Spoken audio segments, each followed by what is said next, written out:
I called my daughter on a quiet Friday night just to wish her an early happy birthday.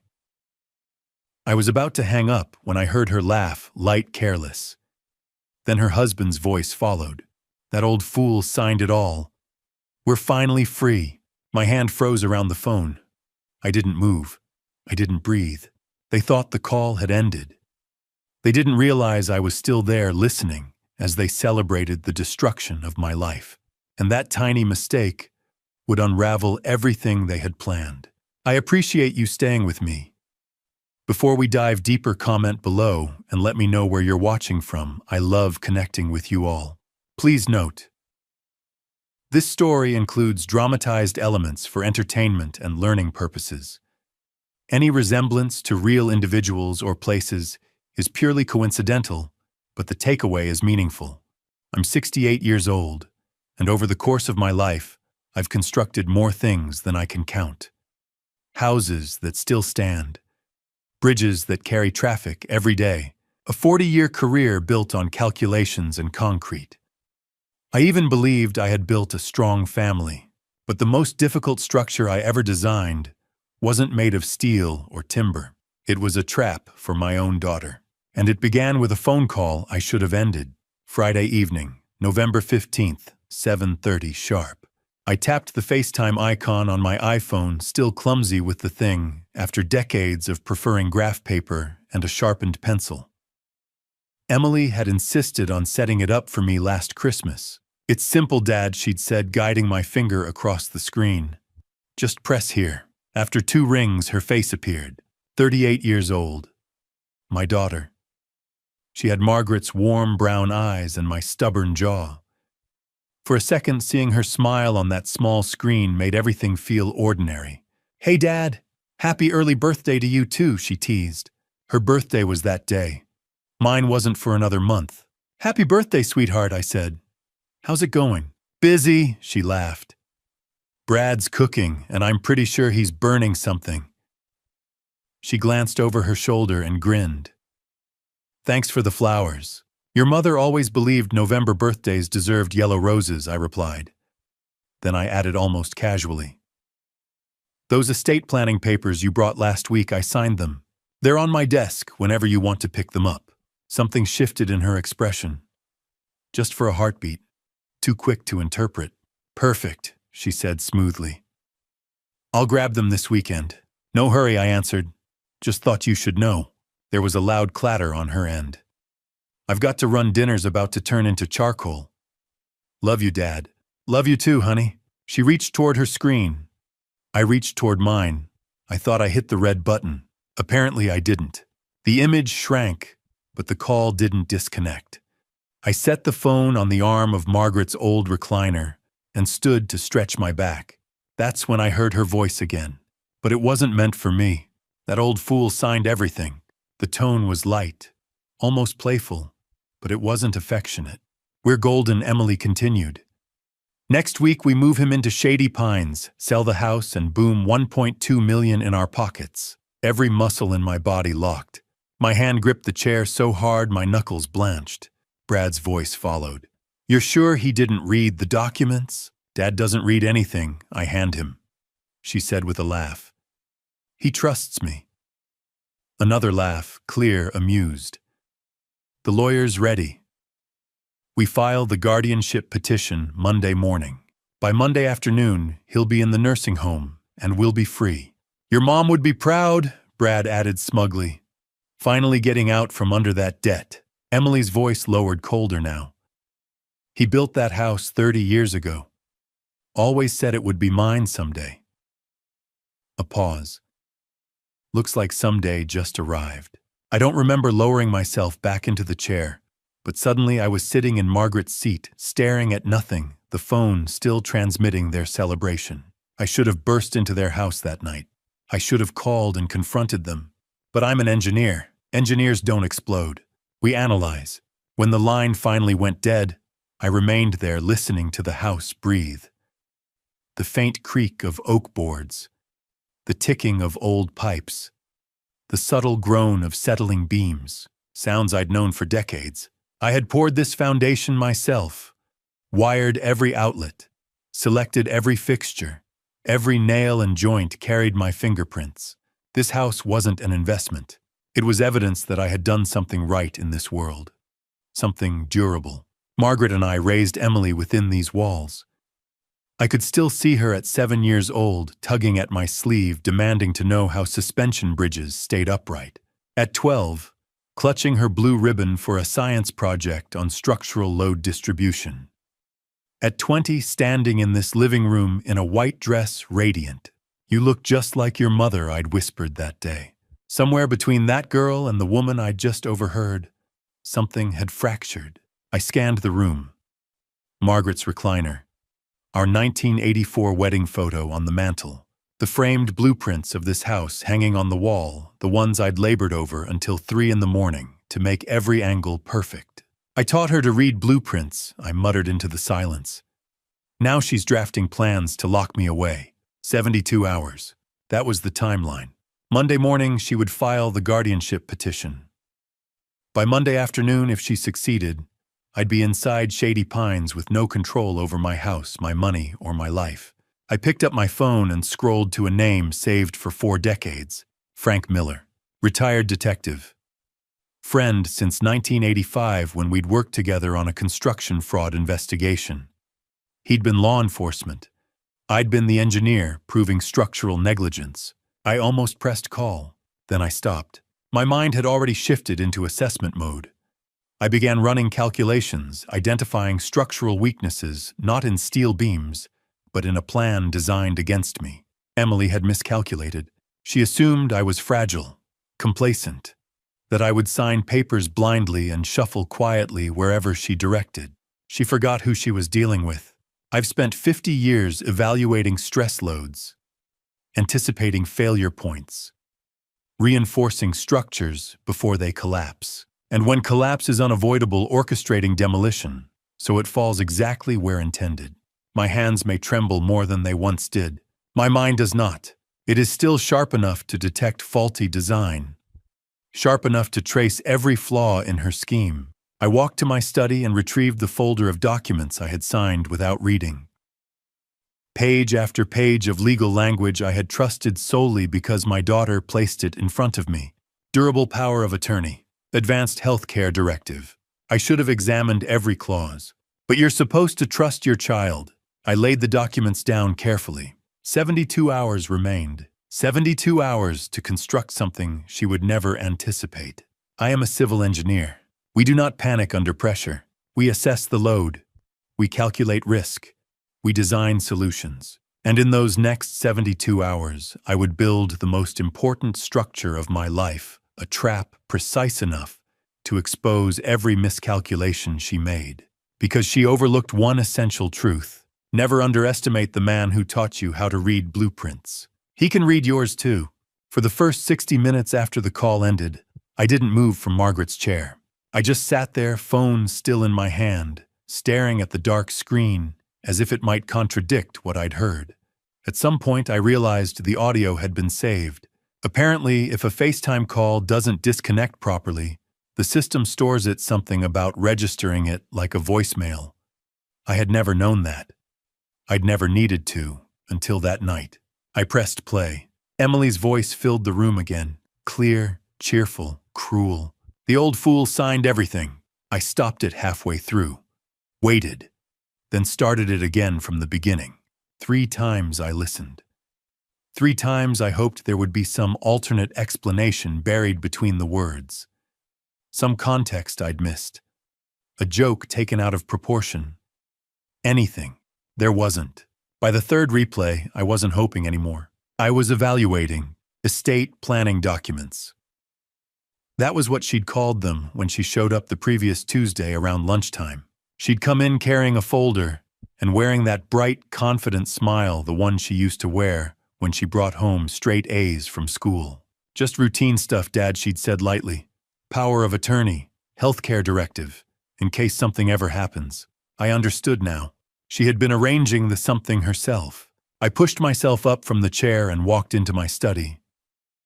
The folder was exactly where I'd left it, resting neatly on the desk. 6 pages. Stapled cleanly in the upper left corner. I'd signed the last page, without reading the first 5. Why wouldn't I? She was my daughter. I sat down and began turning pages carefully. Page 1, durable power of attorney. The language was dense, legal. The kind of wording I normally would have studied line by line. Page 4, my signature, blue ink. Distinctly mine. I recognized the tall way I form the H in Coleman, an old habit from decades of signing blueprints on construction sites. But something felt wrong. I lifted page 1 toward the desk lamp. The spacing between the lines seemed tighter than on page 4. The header at the top, estate planning documents, used a slightly different font than the body text beneath it. Subtle differences. But I've spent my life noticing subtle differences. She had placed page 4 in front of me, had me sign it, then attached different pages above it. My signature was authentic. The document it validated was not. I lowered the papers, slowly setting them on the desk, as though they were unstable material that might detonate if handled roughly. Shady Pines. Brad had said the name so casually in the recording. The nursing facility beyond the county line. I remembered reading about it in the Oregonian the previous year, an investigation into financial exploitation of elderly residents. Nothing had come of it. Places like that rarely close. They simply change administrators and continue operating. That's where they planned to send me. Not because I was ill, because I was inconvenient. Monday morning, Emily had said, "We file the guardianship petition." I glanced at the calendar pinned to the wall. Friday. That left me 72 hours. The house shifted around me as the temperature dropped outside. The old timber beams contracted softly. The floorboards murmured under their own weight. I'd heard those sounds every night for 30 years. Tonight they sounded different, as if the house itself were waiting to see what I would do. My thoughts drifted to Margaret, 5 years gone that March. Cancer had taken her quickly, 6 months from diagnosis to the end. Emily had moved back home during those final months. She'd slept in the guest room, organized medications, helped coordinate hospice visits. At the time, I believed I was watching a devoted daughter. Now a different possibility crept in. Had she been studying the system back then, learning how medical decisions were documented, how guardianship worked, how vulnerable an aging parent could become on paper? The thought made my stomach tighten. I pressed play again.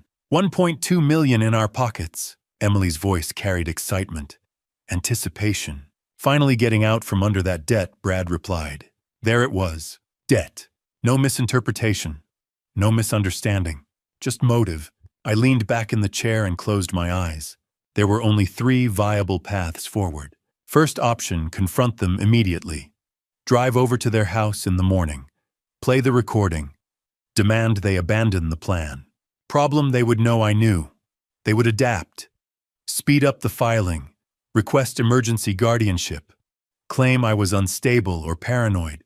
I would lose the element of surprise. Second option, call the police that very night. Report attempted fraud. Problem, what crime had technically occurred, yet I had signed the documents. My signature was genuine. Even if pages were swapped, I would need forensic verification. The recording alone might not hold in court. I did not yet possess sufficient evidence. I would be reacting too early. Third option, do what I have done for half a century. Assess, design, construct. In my career, every structure began the same way. You determine the load it must bear. Identify stress points.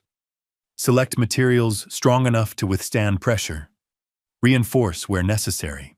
Anticipate failure before it happens.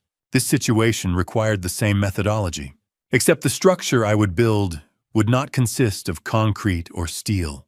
It would be built from proof, from timing, from strategy. 72 hours. 72 hours until Monday morning. 72 hours to become someone I never expected to be. A father who fights back. I reached for my phone and scrolled through contacts until I found a name that had been in my life longer than my marriage. Frank Miller. We'd met in 1985 on a construction fraud investigation. He had been the detective assigned to the case. I was the engineer proving that a contractor had substituted inferior rebar in a bridge foundation. We'd bonded over site inspections, black coffee, and arguments about load tolerances. He retired from Portland PD 8 years ago, but we never stopped meeting for lunch once a month. If there was one person capable of looking at this situation clearly without panic, it was Frank. I hesitated for only a second before pressing call. It rang twice. Walt Frank's voice answered, already alert. "It's 10 o'clock. Everything okay?" I glanced at the scattered documents on my desk, the saved recording on my phone, the quiet living room where only an hour earlier I'd heard my daughter discuss disposing of me like excess inventory. "No," I said calmly. "Everything is not okay." There was a pause on the line. "What's going on?" I inhaled slowly, searching for language that didn't sound insane. "My daughter is trying to erase me," I said finally. "Not with violence, with paperwork?" Silence. "I've got 72 hours before she files a guardianship petition and locks me in a nursing home," I continued. "I need you here." Another brief pause. Then Frank's voice came back steady as ever. "I'll be there in 20 minutes. I ended the call and set the phone down. The clock on the wall read 10:07 p.m. 71 hours and 53 minutes remaining. For the first time since I'd overheard that call, something inside me steadied. Engineers don't panic under structural stress. We calculate. And I had just begun. Frank's truck rolled into my driveway at exactly 11:03 p.m. The sweep of his headlights slid across the living room walls, briefly illuminating Margaret's framed photo before fading. A second later, I heard the unmistakable diesel rumble of his old Ford, the same battered pickup he'd been driving since the day he retired. Some men upgrade when they step away from the job. Frank never saw the point. He was knocking before I reached the door. I opened it, and there he stood. 70 years old. Lean as ever. Gray hair cropped short military style. His posture still straight, still alert. And his eyes, those cop's eyes, taking in the porch, the windows, the street behind me, in a single sweep. "Walt," he said. "Show me." No greeting, no small talk. That was Frank. I stepped aside and let him in. He didn't sit, didn't remove his jacket. I handed him my phone already cued to the recording. He stood in the center of my living room and listened without interrupting. His face didn't move. Not once. If you didn't know him, you'd think he felt nothing at all. When the audio ended, he remained silent for a full 30 seconds. Then he exhaled slowly. "This is elder abuse," he said flatly. "Calculated, organized. This didn't start last week, Walt. This has been in motion for months." Months, I repeated, though part of me already knew he was right. He handed the phone back. "You don't draft a guardianship petition overnight. There are consultations, paper trails, medical documentation. Somebody's been laying groundwork." He held out his hand. "Let me see the paperwork." I retrieved the folder from my study and brought it to the kitchen table. Frank pulled a pair of reading glasses from his jacket pocket and spread the pages out under the overhead light. He leaned over them the way he used to lean over crime scene evidence, careful, patient, precise. "Signatures authentic," he said, tapping page 4. "No question. That's yours." "I know, but look here." He slid page 2 slightly forward. "See how the text alignment shifts. The density of the toner's different. Whoever did this scanned the signature page and printed new content to attach above it. Same paper stock, different print pattern. I'd noticed the font inconsistency." Frank saw the printer's fingerprint. "Can that be proven?" I asked. "With a forensic document examiner, absolutely. In court, strong case." He removed his glasses and set them down. "But forensic analysis takes time. And you don't have time." "Monday morning," I said. 9 o'clock. He nodded once.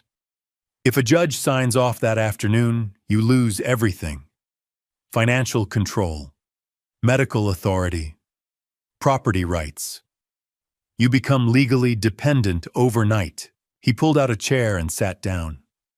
Gestured for me to sit opposite him. "We've got 72 hours, he continued. "We can't stop them from filing, but we can be ready when they do." "Ready how?" "We build leverage." He raised 3 fingers. "First, irrefutable proof of forgery.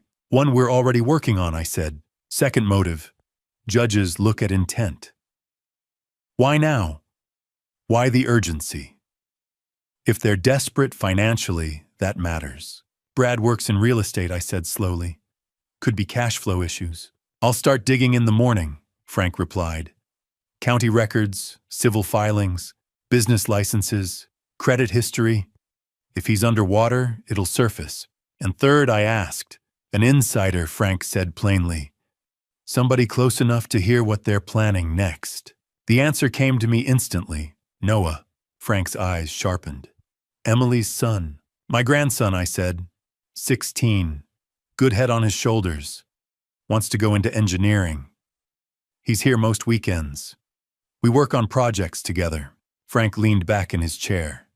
16 is old enough to know right from wrong. And old enough to be loyal to his parents, I added. Exactly. We both sat with that for a moment. I thought about last Saturday. Noah at the dining table carefully assembling a model bridge for physics class. We'd debated tension forces versus compression loads for nearly an hour. He'd stayed for dinner if you could call frozen pizza dinner. I think he'd help, I said quietly. You think, Frank corrected. But you don't know. He stood and walked toward the window, glancing out into the dark backyard. If you tell him too much and he runs home to his mother, this accelerates. They'll push for emergency guardianship. You'll lose your timeline. So we don't tell him everything, I said. Exactly. You invite him over tomorrow. Normal visit, homework, science project. You gauge him. Has he noticed anything unusual, any strange conversations? You assess. Assess. The word landed with weight. Engineering language. Frank always knew how to speak mine. I joined him at the window. Margaret's garden was visible even in the dim yard light, overgrown now, but still recognizable. Rose bushes she'd planted herself. Lavender lining the fence. Tomatoes she used to fuss over every July. Emily had helped her plant those roses once. I could see it in my mind, the two of them kneeling in the dirt, laughing hands stained with soil. Was that girl gone, or buried under something darker? Margaret's been gone 5 years, I said quietly. Emily came home those last months. Slept in the guest room. Organized hospice. She held her mother's hand when she passed. I remember Frank said. I was there at the funeral. She seemed sincere, I said. My throat tightened despite myself. Like she cared. Maybe she did, Frank replied evenly. Or maybe she was learning. I continued. Learning how medical directives work. How power of attorney functions. Figuring out the system. Frank didn't answer immediately. When he did, his voice was softer. People evolve, Walt. Sometimes for the better, sometimes not. And sometimes we just finally see what was always there. I turned away from the window. I need to know who she is, I said. The daughter who planted roses with her mother, or the woman who's trying to liquidate her inheritance early. We'll get clarity, Frank said, checking his watch. But first you need rest. Tomorrow I investigate Brad Whitaker. You contact Noah. Keep it casual. No accusations. No talk of his parents. I nodded once. Understood. Frank walked toward the door, then stopped. One more thing he said without turning around. If Noah's loyalty isn't where you think it is, if he tips them off, you're done. They'll move fast. Emergency petition. You won't have room to maneuver. I'm aware, I said. He faced me fully then. Make sure you're right about that boy. I will. He left without another word. The truck's engine faded down the street moments later. I remained standing in the living room long after the headlights disappeared. The house creaked softly as it always did at night. Familiar, solid. I was about to place my future in the hands of a 16-year-old, a boy I loved, a boy caught between his parents and his grandfather. If I was wrong, the consequences would be irreversible. If I was right, he might be the only reason I survive what's coming. I stared at the darkened window, my reflection faint in the glass. Either Noah would help me hold the foundation steady, or he would unknowingly pull the last support beam out from under me. Saturday morning, I was awake before dawn, staring at the ceiling long before the alarm would have gone off. 6 o'clock. I hadn't seen that hour voluntarily in months. Sleep was impossible, knowing Frank was out there pulling threads while I sat in this house waiting for news. I got up, brewed coffee, and stood at the kitchen counter listening to it drip. The clock ticked louder than usual. Every 10 minutes I checked my phone, even though I knew investigations don't unfold in 10-minute increments. At exactly noon it rang. Walt. Frank's voice was steady, controlled the tone he used when a puzzle had clicked into place. We've got leverage. I didn't sit. Tell me. Brad Whitaker is upside down. Way upside down. How bad, I asked. Bad enough to make a desperate man creative. I could hear papers shifting on his end. Credit card balances $124,000. That's spread across 6 separate cards. Business loans tied to a failed real estate venture, $723,000. Total outstanding debt, $847,000. I lowered myself slowly into a chair and set my coffee down with deliberate care. Nearly $1 million. What's his income, I asked. $68,000 annually. Mid-tier real estate agent. There's no mathematical universe where that services $847,000 in debt. He's juggling payments, moving balances, stalling lenders. He's been patching holes for at least 2 years. So if my house sells for $1.2 million, it wipes out everything Frank finished, clears his liabilities, and leaves them roughly $350,000 to reset their lives. I exhaled slowly. The numbers lined up too cleanly. That's not the part that concerns me most, Frank added. There's more. I called in a favor at the bureau. Had someone quietly run Brad's name? In 2019, he was investigated for real estate fraud. Allegations targeting older homeowners, convincing them to sell below market value, then flipping properties for profit. 3 formal complaints, and investigation fizzled. Insufficient evidence. But the pattern exists. Frank paused. This isn't his first attempt at exploiting someone older. My grip tightened around the phone. He's practiced. He's tested the waters before. This time he married into a cleaner opportunity. We both let that hang in the air. When the call ended, I stared at my phone for several seconds before remembering the message I'd sent Noah earlier that morning. You free this afternoon? Want to show you something interesting in physics? He had replied within minutes. Yes, I'll bike over around 1. Told Mom I'm staying at Jake's this weekend. I read that last sentence again. Told Mom I'm staying at Jake's. Noah had lied to Emily without prompting. I hadn't suggested it. I hadn't even hinted. It could have been typical teenage maneuvering, or it could have meant something else. I didn't speculate. I walked, not aimlessly, methodically. I moved through the house the way I would walk a structure before renovation, reacquainting myself with every detail. The living room wall, red brick, I laid by hand, over 3 summers in the 90s. Emily had been 10, then 11, then 12 during those months. She'd passed me bricks and asked why mortar ratios mattered. The staircase, solid oak. 3 coats of varnish applied on my knees. Margaret had chosen the stain. Emily used to slide down that banister until she declared herself too grown up. The kitchen remodeled in 1987 when Margaret was pregnant. I'd knocked out a wall myself, installed the cabinetry, laid tile 1 square at a time. This house wasn't a financial asset. It was a timeline. 30 years of labor. 40 years of marriage. Every echo of the woman I loved and the daughter I raised. If Emily believed I would surrender it without resistance, she had miscalculated who her father was. At 12:40, movement outside caught my eye. A bicycle turning into the driveway.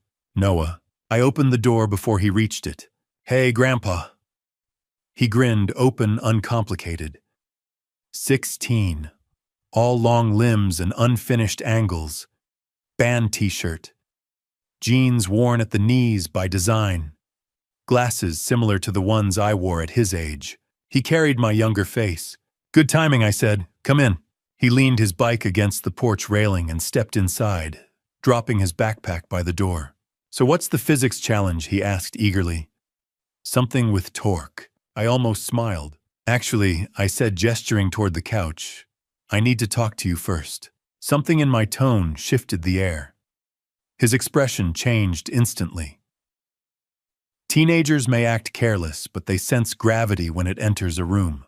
He sat down slowly. This was the moment Frank had warned me about. The pivot point. I was about to measure where my grandson stood. If I misjudged him, if he reported this conversation back home, Emily and Brad would accelerate. Emergency petition. Claims of paranoia. A narrative that I was unstable. By Monday afternoon, I would be sitting in Shady Pines while this house hit the market. But if I read him correctly, Grandpa Noah's voice was cautious now. Is something wrong? I studied him carefully. This boy who spent weekends here because he wanted to. Who argued with me about structural integrity for fun.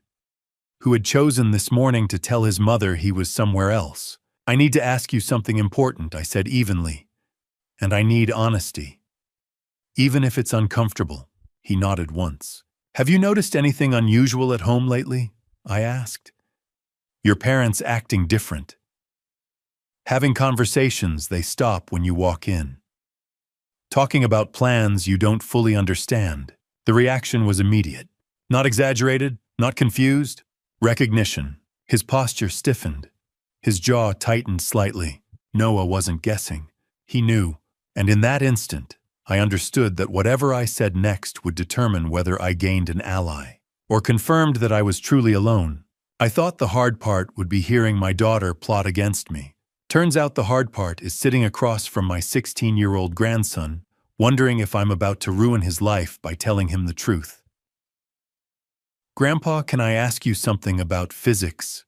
Noah leans forward, elbows on his knees, exactly the way I used to sit when I was drafting bridge plans at the kitchen table. See, my teacher says Newton's first law is just about inertia, but isn't it really about resistance to change? I blink.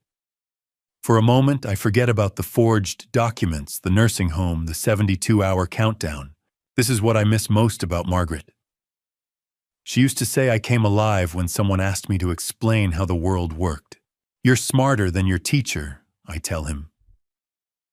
Newton's first law isn't just physics. It's philosophy. An object at rest stays at rest unless acted upon by an outside force. That's not just about motion, it's about systems, about equilibrium. You know what equilibrium means. Noah nods, eyes bright. Balance. Right.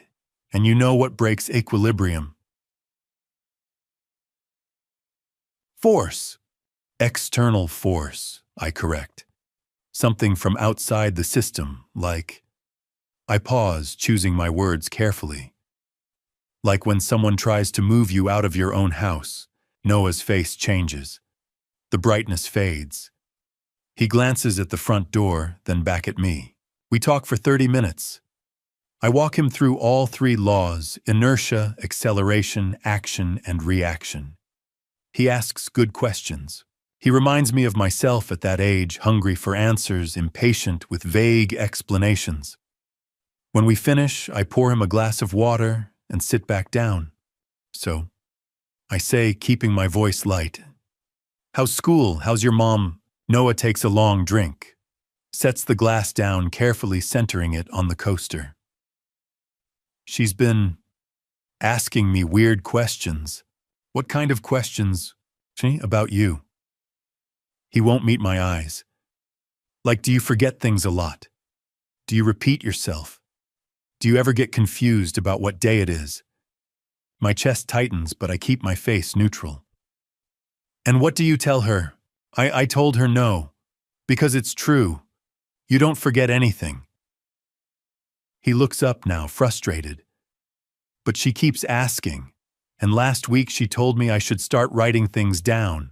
Like if you ever do forget something, I should make a note of it. For your health, she said.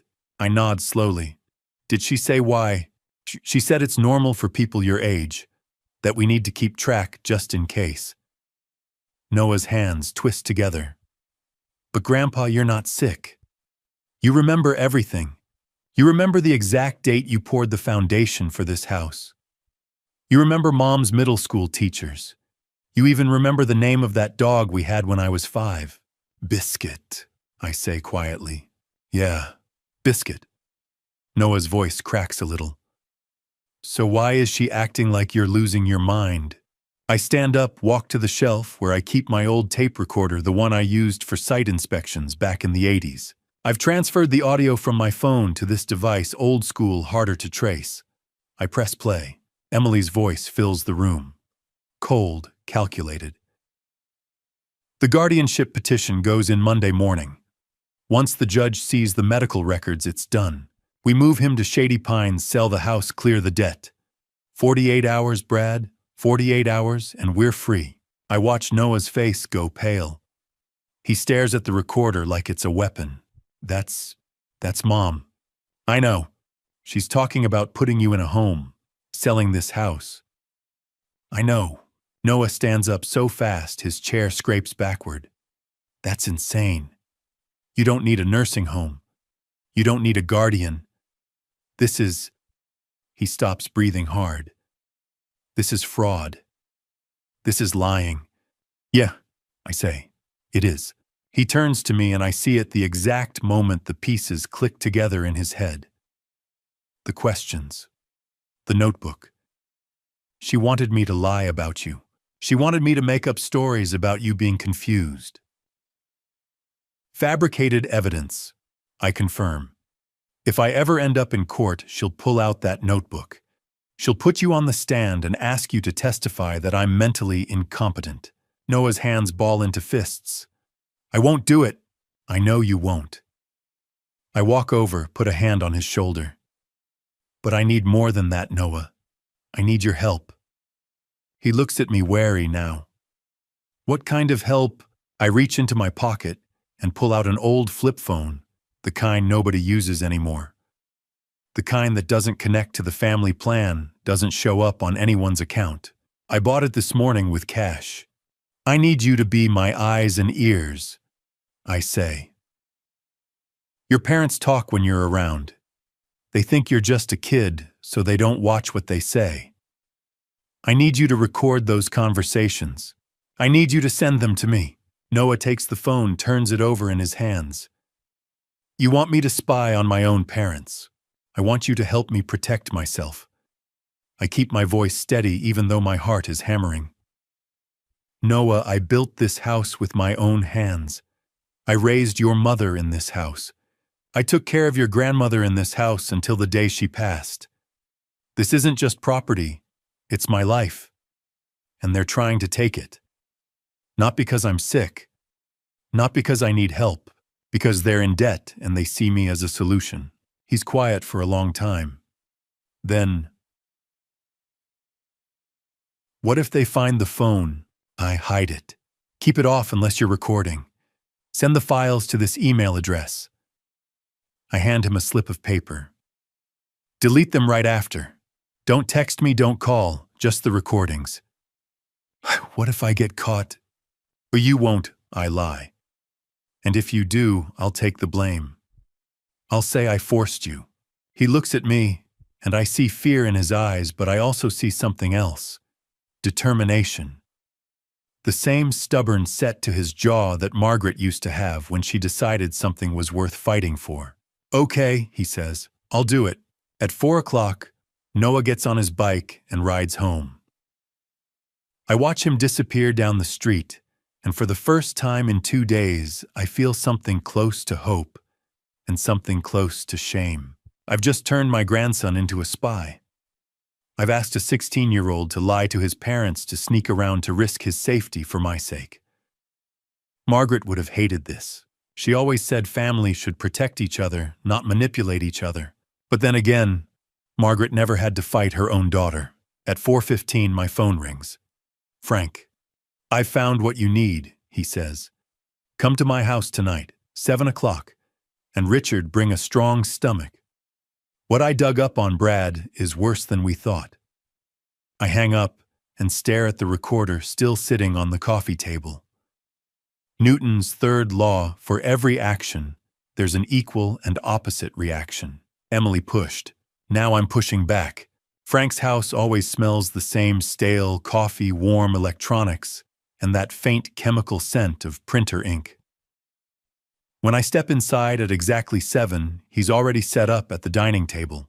Papers are fanned out in precise stacks, arranged the way evidence would be displayed before an indictment. He doesn't greet me. "Shut the door, Walt," he says evenly. "And sit down." I close the door behind me. I don't sit. "What did you find?" Frank finally looks up. In 4 decades of knowing him, I've seen him deliver bad news to widows, to business owners, to men who thought they were untouchable. He never dramatizes. Tonight, though, there's anger in his eyes. "Walt," he says carefully, "Emily didn't stop at the financial documents." My stomach tightens. She created medical records. For a second, the words don't register. Then the room feels like it shifts slightly beneath my feet. I steady myself on the back of a chair. "What do you mean, created?" Frank slides a thick folder toward me. 6 separate consultations. March through November. All logged under your name. Different clinics around the city. I open the folder. March. Memory clinic evaluation.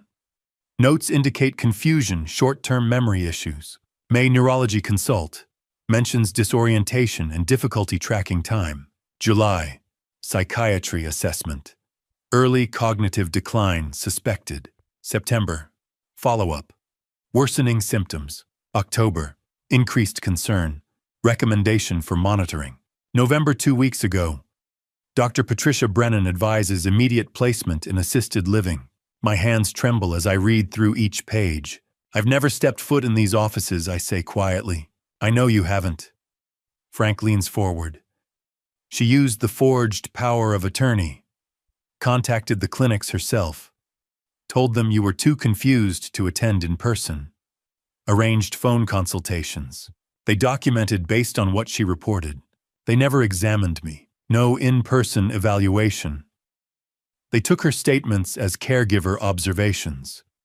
It happens more often than you'd think." I lower myself into the chair because my legs no longer feel reliable. "All 6 calls originated from her phone," Frank continues. "But the patient listed is you. On paper, it shows a steady 6-month decline." I close the folder slowly. "She constructed a medical history," I say. "Layer by layer," Frank replies grimly. I stare at the documents. Each page carefully worded. Timelines aligned. Symptoms escalating at just the right pace.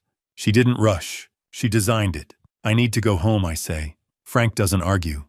The drive back feels shorter than usual. When I pull into my driveway, the house looks unchanged. Quiet. Ordinary. I walk past the front door and around to the side yard instead. The green trash bin is still out. Collection isn't until Monday. I lift the lid and start sorting through what's inside. Takeout bags, newspaper inserts. Then I see them. 6 white envelopes. Barely crumpled. I pull them out one by one. Appointment reminders. Memory clinic, March 15th. Neurology, May the 8th. Psychiatry, July 20th. Each addressed to me. Each appointment I never attended. She must have intercepted them from the mailbox before I ever noticed. Kept them hidden. Only tossed them recently because the plan was nearly complete. I carry the envelopes inside and lay them on the kitchen table under the light. They're in decent condition. No water damage, no heavy creases. She'd handled them carefully. 6 months ago, she started calling more often. "Dad, you seem tired. Are you sure you're remembering things clearly? You repeated that story twice." I thought she was concerned. She was rehearsing a script. When I didn't falter, when I remembered dates, names, details, she simply created decline on paper. I push the envelopes aside and walk upstairs. Margaret's jewelry box rests on the dresser exactly where it has for decades. I built it myself from cherry and maple with a velvet-lined interior. I open it. Pearl earrings, a silver bracelet, necklaces gently tangled, and an empty space where her wedding ring once lay. Last summer, Emily asked to borrow it. Said she wanted to have it appraised for insurance purposes. I handed it to her without hesitation. She never returned it. I take out my phone and search quietly. Portland pawnshop listings. Diamond solitaire. 1.5 carats. It doesn't take long. Selwood Estate jewelry listing. 1.5 carat yellow gold solitaire. Sold July last year for $3,200. The description is unmistakable. She sold it. Her mother's wedding ring. The one I saved for half a year to afford in 1980. The ring Margaret wore every single day for 40 years. Emily sold it over 12 months ago. I set the phone down gently. No shouting, no breaking things, just a spreading coldness inside my chest. This wasn't panic. It wasn't a sudden financial crisis. It was a long-term plan, a structure drafted carefully. At 9 o'clock, I call Frank again. We need legal counsel, I say. It's Saturday night, Walt. You know someone who owes you. Call them. I'll cover whatever it costs. Frank exhales. Martin Blackwell, estate attorney. We worked together years ago. He still takes my calls. Can he move quickly? If I lean on him tomorrow morning. Lean, I say. We have less than 40 hours before that petition is filed. I want something in place before Monday. There's a pause. What's your angle? Frank asks. I glance at the 6 envelopes on the kitchen table, at Margaret's jewelry box upstairs. I'm thinking that if Emily believes she's constructed something solid, I say slowly, she should understand what happens when a structure is built on compromised supports. Frank is quiet. Then I'll reach Martin. Be ready early. I hang up. The house is silent except for the hum of the refrigerator. I pour another cup of coffee, Folgers, same brand I've been drinking since the 70s. My body is running on almost no sleep. 2 hours, maybe, since Friday night. Adrenaline and caffeine are carrying me now. Emily taught me something tonight. She showed me that affection has boundaries, that shared blood doesn't ensure shared loyalty, that someone you raised can look at you and calculate value instead of memory. But she overlooked something fundamental. I am not simply her father. I am an engineer, and engineers are trained to recognize weaknesses before collapse. I rinse the coffee cup and switch off the kitchen light. Upstairs, I close Margaret's jewelry box, carefully running my thumb over the smooth wood. I should have protected it, I whisper into the quiet room. I can't undo what's gone, but I can defend what remains. And starting tomorrow morning, I will.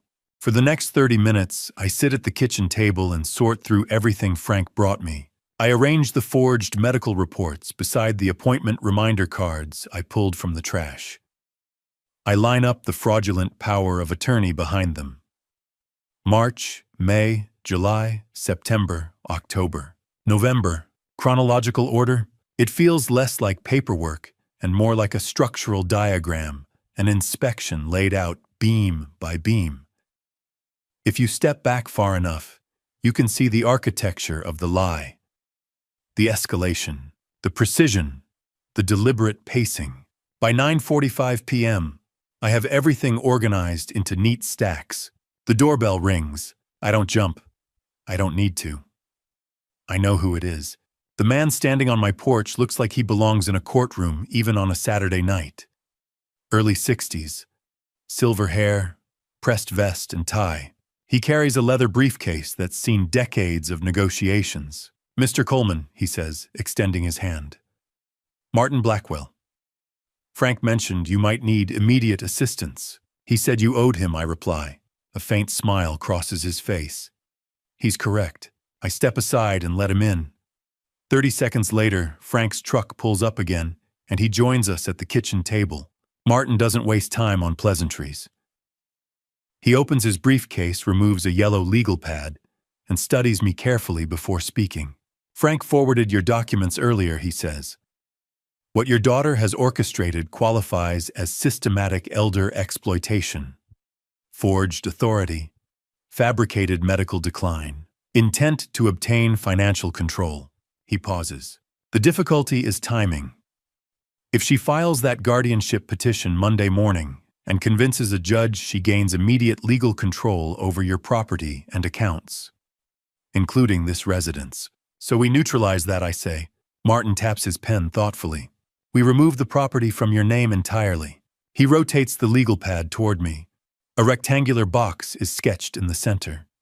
Inside it, irrevocable living trust. Arrows extend outward to my name, to Noah's name, and to the address of this house. This is the mechanism, Martin explains.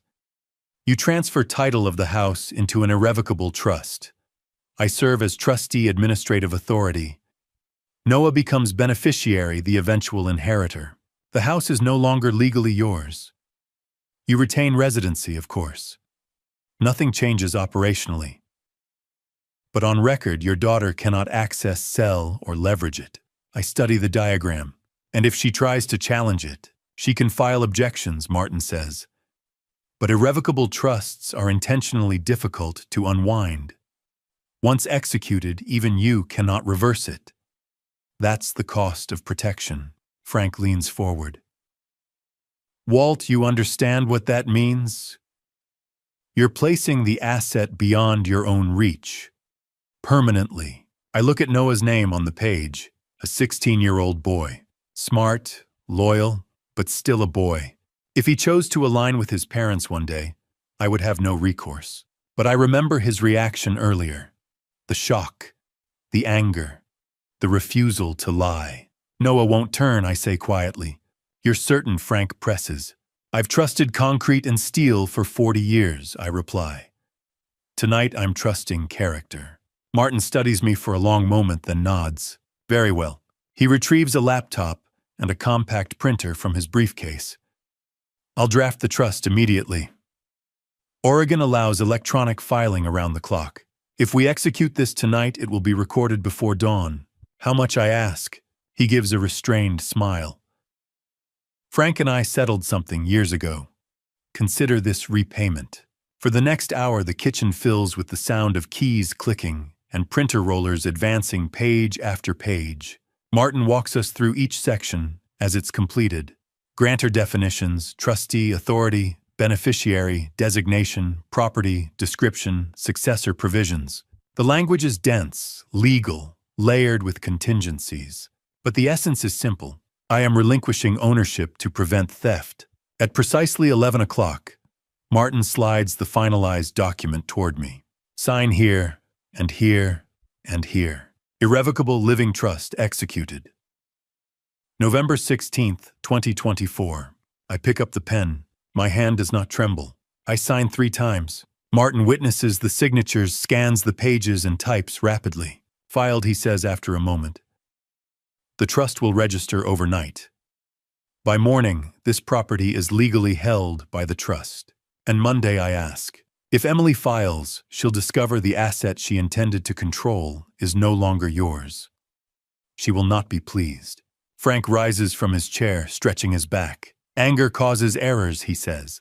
Martin closes his briefcase and stands. You've fortified your foundation, Mr. Coleman. Whatever happens next, she cannot touch this house. After they leave, the house feels quieter than before. I move to the back window and look into the yard. The swing set still stands near the old oak tree.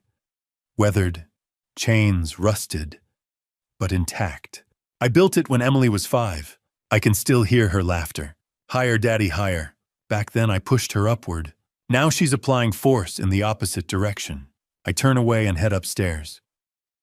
My body feels hollowed out, 3 cups of coffee, 2 hours of sleep across 2 days. But exhaustion hasn't reached my mind yet. At 11:30, my phone vibrates. Noah. Grandpa, Mom, and Brad were just talking. She said a doctor is coming tomorrow morning to evaluate you. Brad said they need paperwork before filing Monday. Should I record? I don't hesitate. Yes. Record everything. The reply sends instantly. I set the phone down and sit at the edge of the bed. A physician coming here. An in-person assessment to validate the fabricated record. Emily is reinforcing her structure, layering credibility on top of fraud. But she's not the only one reinforcing. The trust is filed. The house is protected. And now documentation will move in both directions. I lean back slowly and close my eyes, not to sleep but to think. Newton's principles return to me. Force applied. Resistance increased. System stabilizing under pressure. Tomorrow morning, a doctor will walk into this house believing he's evaluating cognitive decline. Tomorrow morning, my daughter will assume she controls the narrative. But she misjudged one element. I am still fully present, still fully aware, and still capable of counter-design. The house creaks softly as it settles for the night. So do I. And tomorrow, when that outside force arrives at my door, it will meet something far more stable than it expects. Frank arrives at exactly 10 o'clock Sunday morning, looking like he hasn't slept or cared since Friday. His shirt is wrinkled beyond salvation, his gray hair sticking up in uneven directions, and there's a dark coffee stain splashed across one knee of his jeans. I raise an eyebrow as I open the door. "What happened to you?" He steps inside without answering immediately, then gestures at himself. "This," he says flatly, "is what you're going to look like in about 4 hours." I beg your pardon, confused, disheveled. A man who can't keep track of his own clothes, much less his finances. He walks straight past me into the living room and drops a canvas bag onto the couch. "Walt, listen carefully. That doctor coming here this afternoon, she's not evaluating you, she's certifying you. There's a difference." I close the door slowly. "Certifying me for what?" "Incompetence." Frank turns to face me. "Emily's not bringing her over for tea. She's bringing her to create documentation that you can't manage your own affairs. And if that documentation exists, it reinforces everything else she's fabricated." I sit down because the weight of the word lands heavily. "So what do you want me to do?" I ask. "I want you to give them exactly what they expect," Frank says calmly, "but on our terms." He unzips the canvas bag and pulls out a wrinkled button-down shirt. It looks like it's been balled up for a week. "Put this on. Button it wrong. Make it look like you dressed without understanding how. You want me to perform. I want you to survive," he corrects. For the next 2 hours, Frank turns my living room into a rehearsal space. Costume comes first. The shirt is old and faded 2 sizes too large. Frank insists I button it unevenly, skip a button near the collar, so one side droops lower than the other. He hands me loose jeans that sag at the ankles. "Tuck it in crooked," he says, adjusting the fabric himself. One side tighter than the other. People don't notice perfection. They notice inconsistency. Next comes movement. "Slow down," he instructs as I cross the room. Shorter steps. Slight shuffle. Let your eyes wander occasionally, like you've lost track of why you entered a room. He demonstrates, exaggerating slightly. "Confused people don't sway," he continues. "They hesitate." Speech rehearsal follows. "Hesitate before answering," Frank says. Repeat the question back. Ask what day it is. Ask twice. Maybe 3 times. But don't overdo it. It has to feel natural. We run scenarios like actors blocking a scene. "Mr. Coleman, what's today's date?" Frank asks, adopting a clinical tone. I stare past him toward the window. "Today, it's Saturday, isn't it? Or Sunday, I get those mixed up sometimes." "Better," Frank says, but slower. Confusion is searching, not slurring. He peppers me with questions. "Who's the president? What did you have for breakfast? What's your address?" I intentionally stumble, mix details, ask him to repeat himself. Pause mid-sentence as if losing the thread. Each answer feels like a small humiliation. I've spent decades being precise, being reliable, being the man people turned to when numbers mattered. Now I'm rehearsing incompetence in my own home. At 11:30, my phone vibrates. "Noah, Grandpa just heard Mom on the phone. She said, 'Dr. Brennan, you're coming at 2, right? We need a certificate saying he's not competent. $5,000, like we agreed.'" I recorded it. I show the message to Frank. "5,000, he mutters. "That's not a standard evaluation fee. That's a bribe." He nods once. "We've got confirmation she's paying. But we need what happens in this room documented too." He reaches into the canvas bag again and removes 3 small devices. The first looks like an ordinary wall clock, except when he flips it over, there's a tiny lens embedded behind the 12. "Wide-angle camera," he says. "We'll mount it behind where you're sitting." The second device is a simple picture frame. Another hidden camera. This goes on the bookshelf. It'll capture the doctor's face clearly. The third is smaller than a matchbox, a wireless microphone.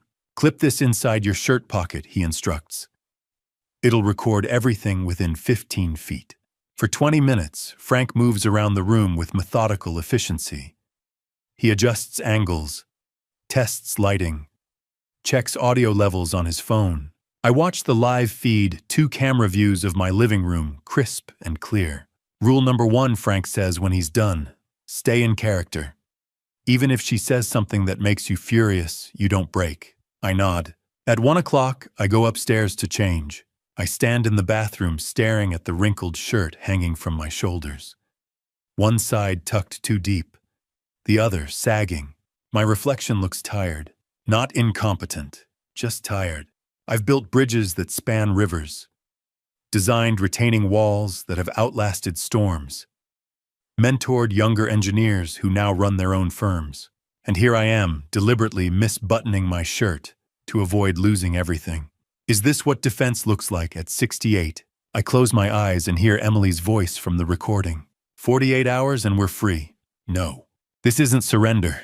It's counter-design. I head back downstairs. Frank gives me a final once-over. Remember, he says quietly, you're not acting crazy. You're acting confused. At 1:45 p.m., a black Mercedes pulls to the curb. I see it through the front window. A tall blonde woman steps out of the driver's side. Late 50s, professional posture. She carries a medical bag and moves with quiet authority. Dr. Brennan. The passenger door opens. Emily emerges. She says something to the doctor on the sidewalk. They exchange a few words, then walk toward the porch. Frank slips into the kitchen out of sight, but within monitoring range of the cameras. The devices are recording. The microphone hums faintly against my chest. I lower myself into Margaret's old chair and adjust the crooked shirt one last time. My hands rest loosely on my knees. The doorbell rings. For a moment I think about the swing set in the yard, about Margaret's jewelry box upstairs, about Noah trusting me. Then I let my shoulders sag slightly and allow my eyes to drift unfocused toward the hallway. The show begins, and this time I control the stage. I stand up slowly, shuffle to the door, and pull it open.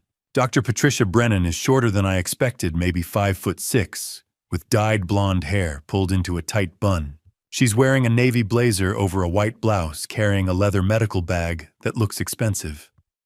Her smile is professional, practiced. Behind her, Emily stands on the porch step, hands clasped together, face arranged into an expression of concern. Dad, Emily says softly, stepping forward. This is Dr. Brennan. Remember I mentioned her last week? I scheduled a health checkup for you. I let my eyes drift between them, then back to Emily, like I'm trying to place the memory. A doctor? Did you tell me? It's okay, Mr. Coleman. Dr. Brennan says, her voice smooth and reassuring. May I come in? I step aside, shuffle back toward the living room. They follow me in. Emily closes the door behind them. Dr. Brennan sits on the couch, sets her bag beside her, and pulls out a clipboard. Emily stays standing near the doorway, arms crossed, watching. Mr. Coleman, Dr. Brennan begins. Can you tell me what day it is today? I pause. Let my eyes wander to the window like I'm searching for the answer outside. Today, it's Saturday, isn't it? Or Sunday. She writes something on her clipboard. And do you remember my name? I look at her, squint a little. Your name is Doctor. I'm sorry, I've forgotten. More writing. Can you tell me your home address? I hesitate, then recite the street name correctly, but give the wrong house number off by 20. She doesn't correct me, just writes it down. Who's the current president, Mr. Coleman? I frown like I'm reaching deep into my memory. Oh, that's Obama, isn't it? Emily shifts her weight near the door.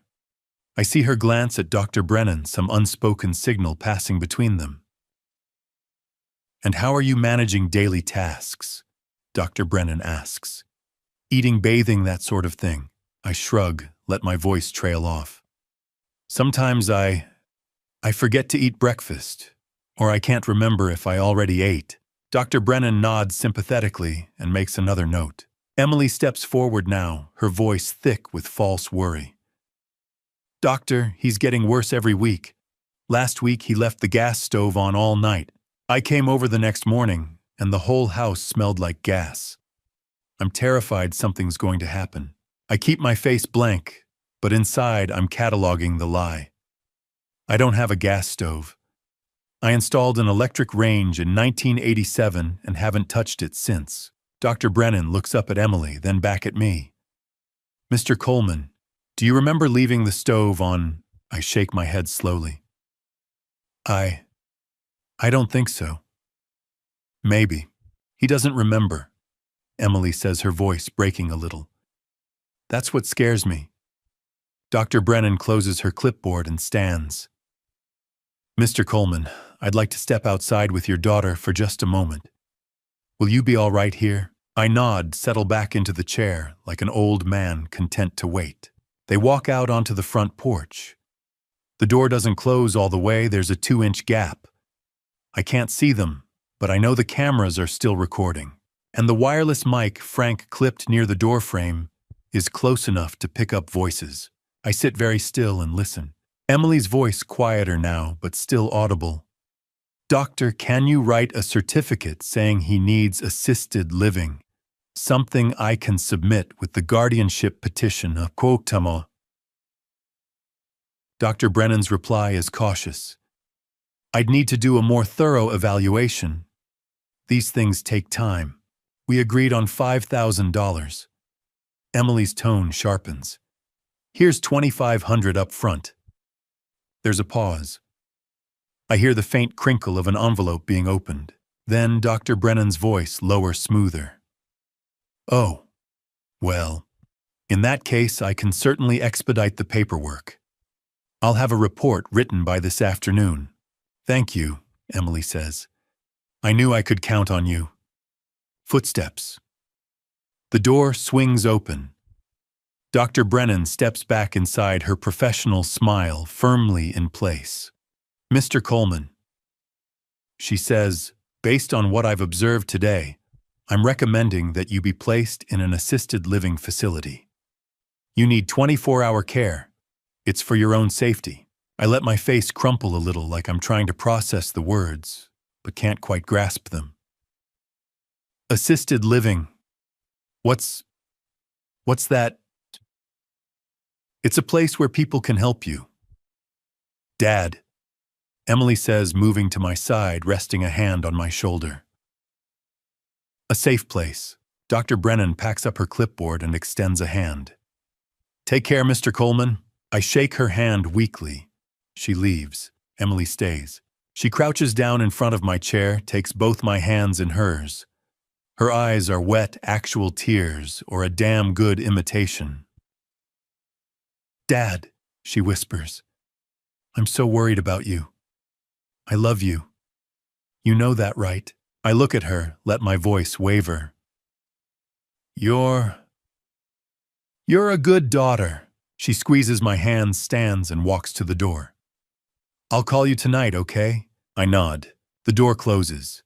I hear her car start the engine, fading down the street. I sit there for another 30 seconds just to be sure. Then I stand up, walk to the window, and watch her taillights disappear around the corner. Frank steps out from the back bedroom. She's gone, I say. Frank pulls out his phone, taps the screen, and holds it up. The video feed is crystal clear. Emily and Dr. Brennan on the porch, the envelope passing between them, the doctor's voice cold and transactional. I can certainly expedite the paperwork. Frank rewinds it, plays it again. The audio is perfect. Every word. Walt, he says quietly, we got her. Bribery. Medical fraud. Criminal conspiracy. This is prosecutable. I pull off the wrinkled shirt, toss it onto the couch, and grab a clean one from the closet. The costume's over. I'm done pretending. Now we just wait for Monday morning, I say. Frank nods. You should try to get some sleep. I will. But I don't. At 8 o'clock that night, my phone buzzes. Another text from Noah. Grandpa, Mom, and Brad just opened champagne. Mom said, we file at 9 tomorrow morning. By noon, the house is ours. Brad said, finally debt-free. They're laughing really loud. I recorded it. I read the message twice, then set the phone down on the kitchen table. Frank looks at me from across the room. You gonna be able to sleep tonight? I shake my head. No, but that's all right. Why's that? I look out the window at the dark street, the porch light casting long shadows across the yard. Because tomorrow, I say, my daughter's going to learn the last lesson I'll ever teach her. Never underestimate a man who's protecting what he loves. Frank doesn't say anything. He just nods, picks up his coffee cup, and drains the last of it. Outside, the night is quiet. Inside, I'm ready for war. Frank shows up at 6 o'clock with a canvas bag full of documents and a large sheet of poster board tucked under his arm. Let's organize this, he says, spreading everything across my dining table. He arranges the evidence in rows, like an engineer laying out materials for a final inspection. 6 appointment reminder cards lined up chronologically. March, May, July, September, October, November. An 8-month blueprint of Emily's plan. Next to them, the medical records from the phone consultations. Then Brad's financial statements, the original recording the video of Dr. Brennan accepting the bribe printouts of Noah's 18 text messages, and the trust documents showing the house now belongs to Noah. Frank unfolds the poster board and starts drawing a timeline in black marker. March 2024. Emily begins creating fake medical records. July 2024. Margaret's wedding ring sold for $3,200. September 2024. Emily asks Noah to document Richard's confusion. November last week. Richard signs forged power of attorney. Sunday, Dr. Brennan bribed $2,500. Monday, tomorrow. Guardianship petition filed. He taps the final entry. This is the roadmap. Every step planned. Every move calculated. I stare at the timeline. 8 months of architecture. My daughter didn't wake up one morning and decide to destroy me. She built this piece by piece, the same way I taught her to approach any long-term project. At 7:30, Frank sets up his laptop and calls Martin Blackwell on video. Martin's face fills the screen, his office visible behind him, shelves of law books, framed degrees on the wall. Gentlemen, Martin says, I've reviewed everything you sent. Here's what we're looking at in terms of charges: elder abuse, financial fraud, forgery, medical identity theft, bribery of a medical professional, criminal conspiracy. He pauses, adjusts his glasses. Not if Emily's convicted, she's facing 10 to 15 years in prison. Brad as an accessory and co-conspirator, 7 to 10.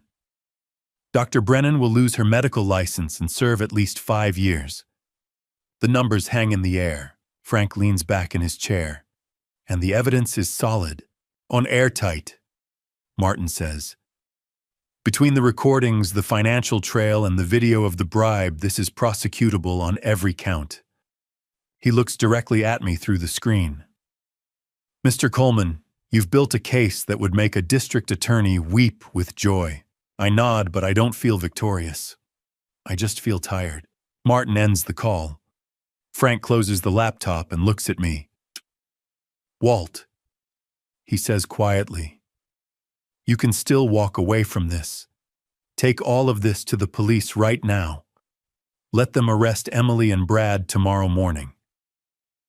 You don't have to be there. You don't have to face her. I shake my head. I need to look her in the eyes, I say. I need her to see that I'm not some confused old man she can manipulate. I need her to know I fought back. Frank studies me for a moment, then nods. All right, then let's make sure we do this right. He picks up his phone and dials, puts it on speaker.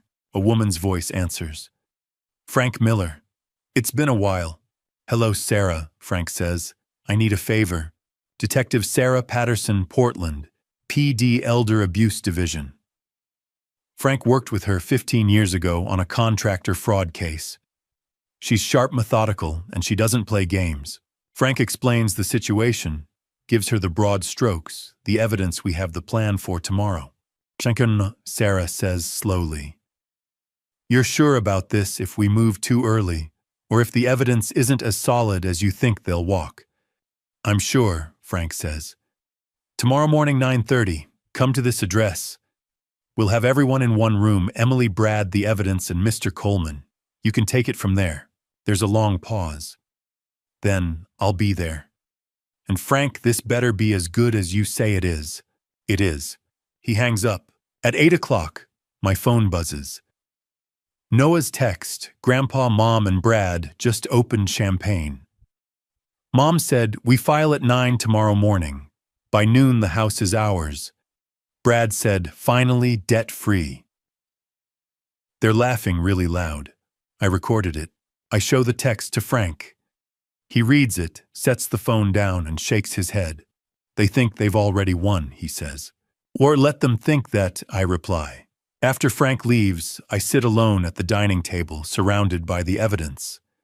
The timeline chart, the recordings, the forged documents, everything Emily built to bury me now, turned into the foundation of her own collapse. I walk upstairs and pull out the old photo album from the closet, the one Margaret used to flip through on Sunday afternoons. There's Emily at 6 years old, missing her 2 front teeth, laughing at something I said while we built a birdhouse in the garage. Emily at 12, holding a blue ribbon from the school science fair. First prize. I was so proud I framed the newspaper clipping. Emily at 20 on her wedding day. I'm walking her down the aisle, her hand tucked into the crook of my arm. She's smiling. I'm smiling. Margaret's crying in the front row. I close the album. Somewhere between that gap-toothed little girl and the woman who tried to bury me alive, something broke. I don't know when. I don't know why. But tomorrow I'll give her one last chance to explain before the prison doors close behind her. I walk back downstairs. The house is clean organized. Frank removed the cameras this afternoon. They'd done their job.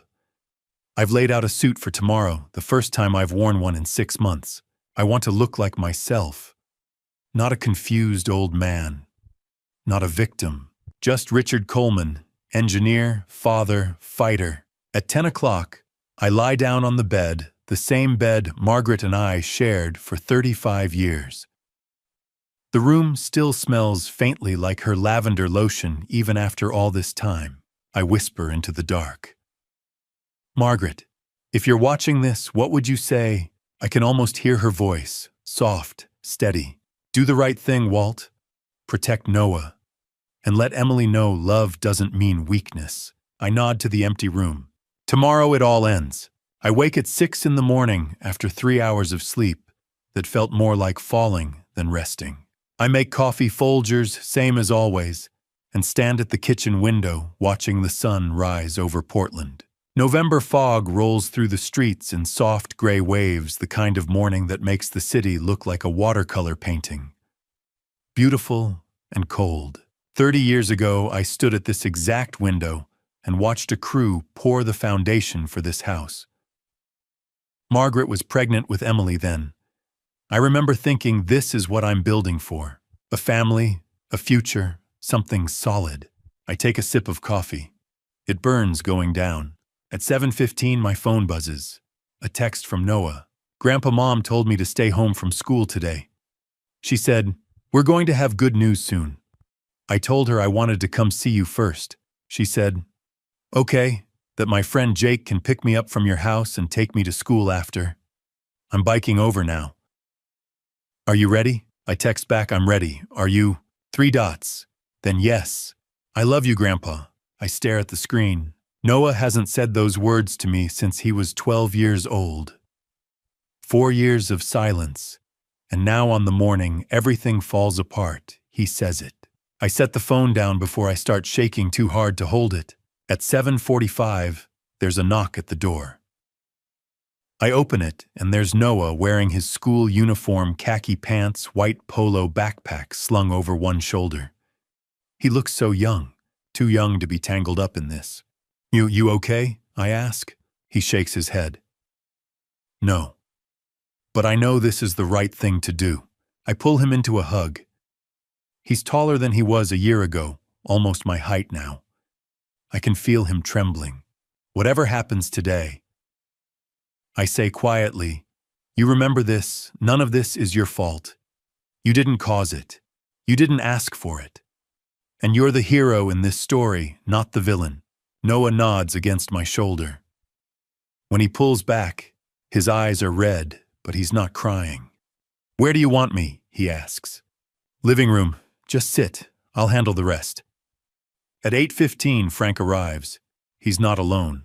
Detective Sarah Patterson steps out of the passenger side of Frank's truck. She's in her mid-40s, wearing jeans and a plain jacket, nothing that screams cop. Her hair's pulled back in a ponytail, and she's got the kind of face that's seen too many bad situations to be surprised by one more. Frank introduces us. Sarah shakes my hand, firm grip, direct eye contact. Mr. Coleman. She says, I've reviewed all the evidence Frank sent over. This is the clearest case of elder abuse I've seen in 15 years. But I need to make sure you understand. Once I walk in there and make arrests, there's no turning back. Your daughter will go to jail. So will her husband. This is your last chance to change your mind. I look at her for a long moment. Then I say, Detective, I spent 40 years building bridges. You know what happens when a bridge's foundation is rotten. She tilts her head slightly. See, it collapses. I continue. And it takes people down with it. My family's foundation is rotten. If I don't replace it now, the whole thing's going to fall. Sarah studies me, then nods. All right, here's the plan. I'll stay in my car parked down the street. When you're ready, when they've said enough to incriminate themselves, you text Frank. He'll signal me and I'll come in. Don't try to do this alone. Understood. Understood. Frank claps me on the shoulder. I'll be in the kitchen. They won't see me, but I'll hear everything. If they try to run, I'll block the back door. Okay. Sarah heads back to her car. Frank goes inside and positions himself in the kitchen out of sight from the living room. I check the clock. 8:50. I walk into the living room. It's spotless. I cleaned it last night. Arranged the furniture, made sure everything was in order. It looks less like a home and more like a courtroom.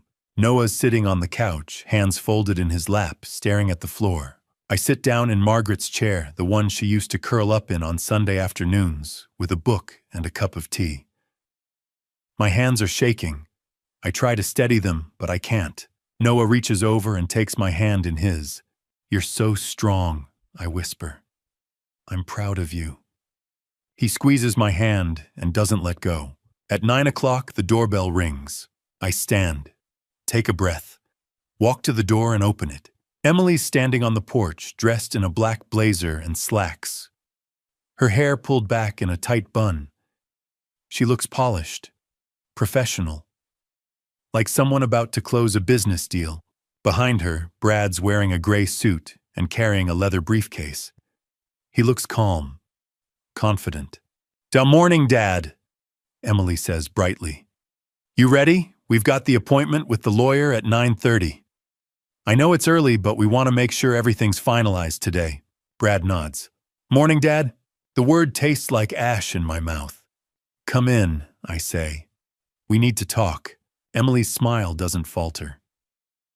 "Of course. Let's talk on the way." "No, cunt," I say. "We're talking here, now. Come inside." Something flickers across her face. Confusion maybe, or the first edge of suspicion, but she steps through the door. Brad follows. I close the door behind them and lead them into the living room. They walk in, and Emily stops mid-step. Noah's sitting on the couch. "Noah." Emily's voice sharpens. "What are you doing here? Why aren't you at school?" Noah doesn't answer. He just looks at her, his face blank, his hands still folded in his lap. Emily turns to me, and for the first time I see her mask slip. Just a little. Just enough. "Dad, what's going on?" I close the door to the living room. Lock it. Then I turn to face her, and when I speak, my voice is different. Steady, clear, no hesitation, no confusion. Sit down, I say. Both of you. We have a lot to talk about. Brad glances at Emily. Emily stares at me, and for the first time in 8 months, I see a flicker of worry in her eyes. She's starting to realize something's wrong. Before I reveal what happened next, comment "still here" so I know you're standing with me to the very end. And tell me, if you were in my place, would you choose forgiveness or let the truth shatter everything? A quick note before we continue: the next part contains some dramatized elements for storytelling purposes. Certain details may not reflect reality exactly as shown. If this isn't for you, this is your moment to step away. Emily and Brad sit down on the sofa. Emily's still trying to hold her smile in place, but I can see the cracks forming. "Dad," she says, her voice bright but tight. "What's going on? We're going to be late for the appointment." "There is no appointment, Emily." The smile falters. "What do you mean?" I stay standing. I want the height. I want the control. "On Friday last week?" I say slowly. "I called to wish you a happy birthday. You remember that?" Emily glances at Brad, then back at me. "Yes, I remember." "Do you remember that I mentioned signing some papers?" Her face flushes slightly. Yes. I never hung up the phone, Emily." Silence drops like a stone. "I heard the entire conversation between you and Brad." Brad stands up fast enough that the couch cushion shifts. "What are you talking about?" "We didn't." I cut him off. "The old fool signed everything." "That's what you said, Emily. Next week we'll move him to Shady Pines." "That's what you said, Brad." Emily's face goes white. "Dad, you misunderstood." "Did I?" I reach into my pocket and pull out a folded piece of paper. I unfold it slowly, deliberately. It's the transcript Frank printed out for me, every word of that conversation, time-stamped. I set it on the coffee table. Emily stares at it like it's a live grenade. I reach into the drawer of the side table and pull out the 6 appointment reminder cards. I don't describe them. I don't explain them.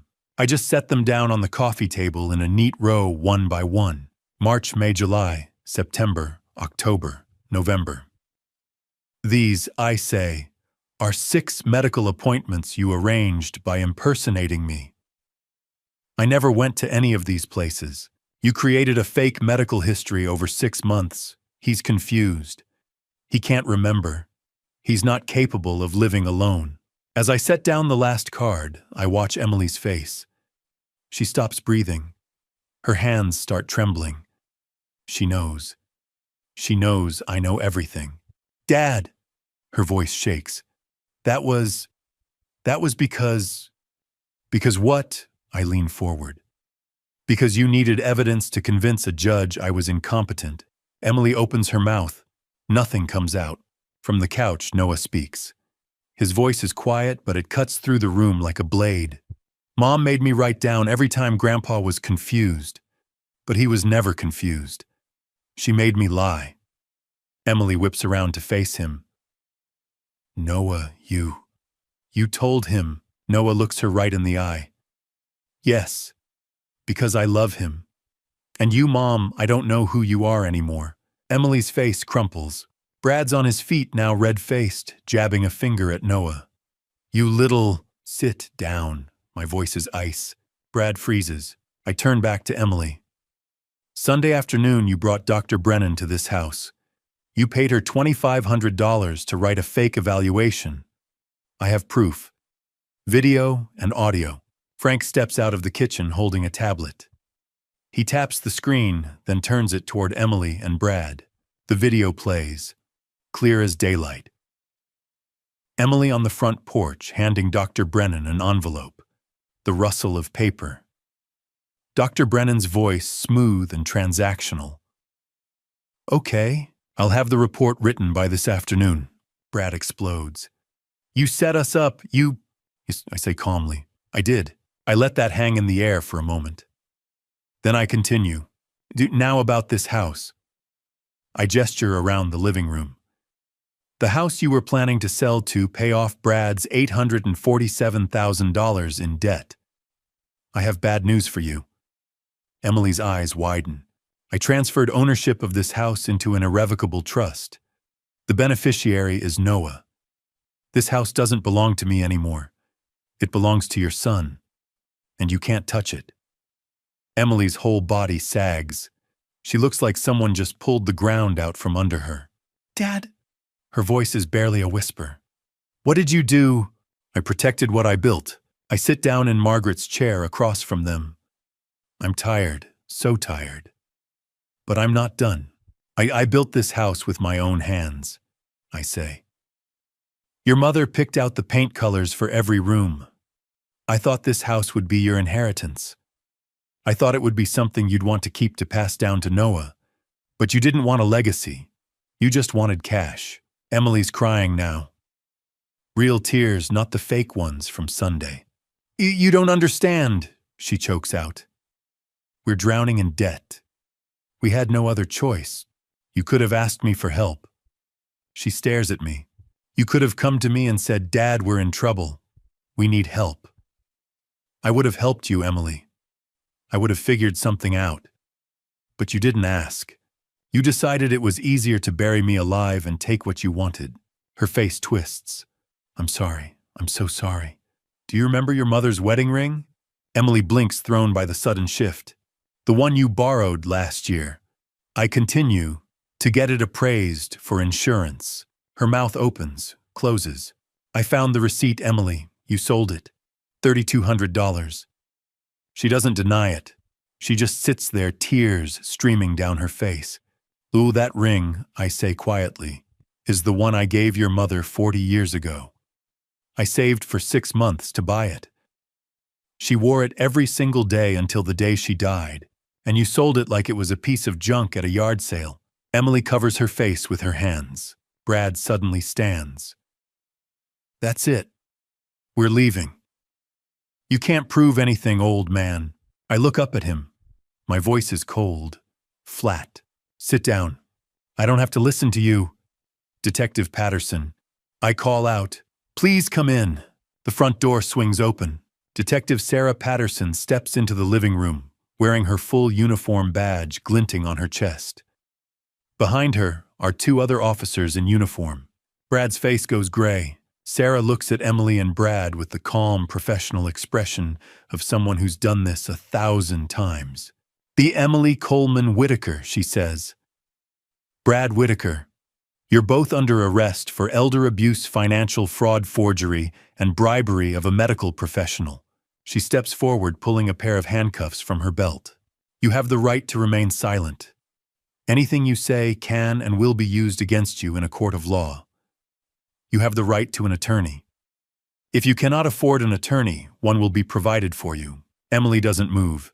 She just stares at the handcuffs like she can't believe they're real. Brad tries one last time. This is insane. We didn't, Turn around, Mr. Whitaker, Sarah says.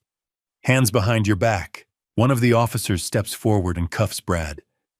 He doesn't resist, he just stands there, face red, jaw clenched. Sarah turns to Emily. Mrs. Coleman Whitaker.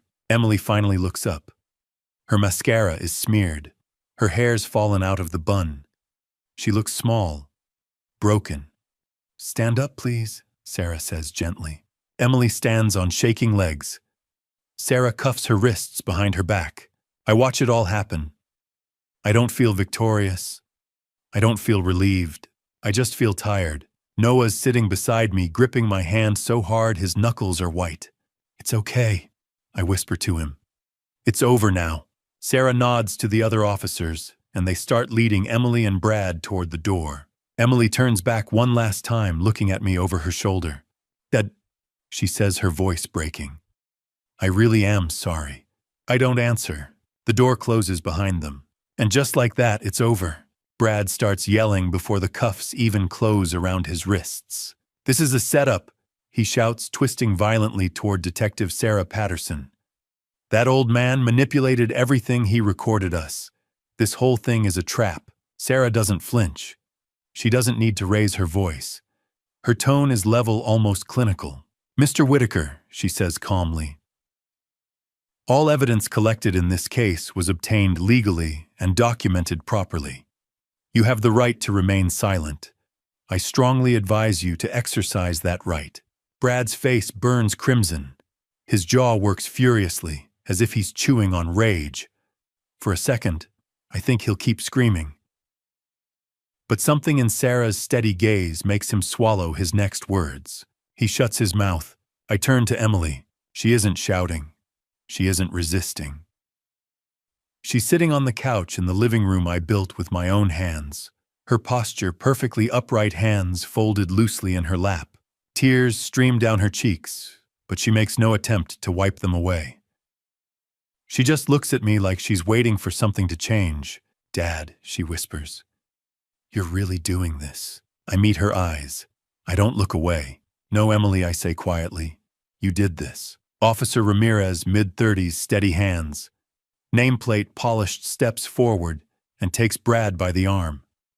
He turns him around, pulling his wrists behind his back. The metallic snap of the handcuffs locking echoes through the room.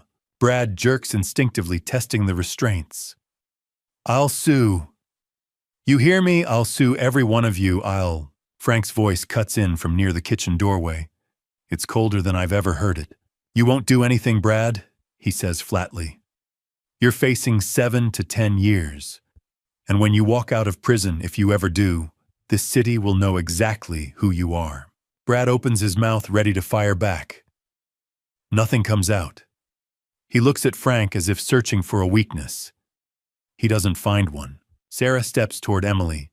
Ms. Whitaker, she says gently but firmly. Please stand. Emily doesn't move right away. She looks small suddenly, fragile. Then slowly she rises to her feet. Her hands tremble visibly. Sarah removes another pair of handcuffs from her belt. The soft metallic click as she opens them seems unnaturally loud in the quiet house. She guides Emily's wrists behind her back. Click. The sound of the lock snapping shut slices through the air. Time feels suspended.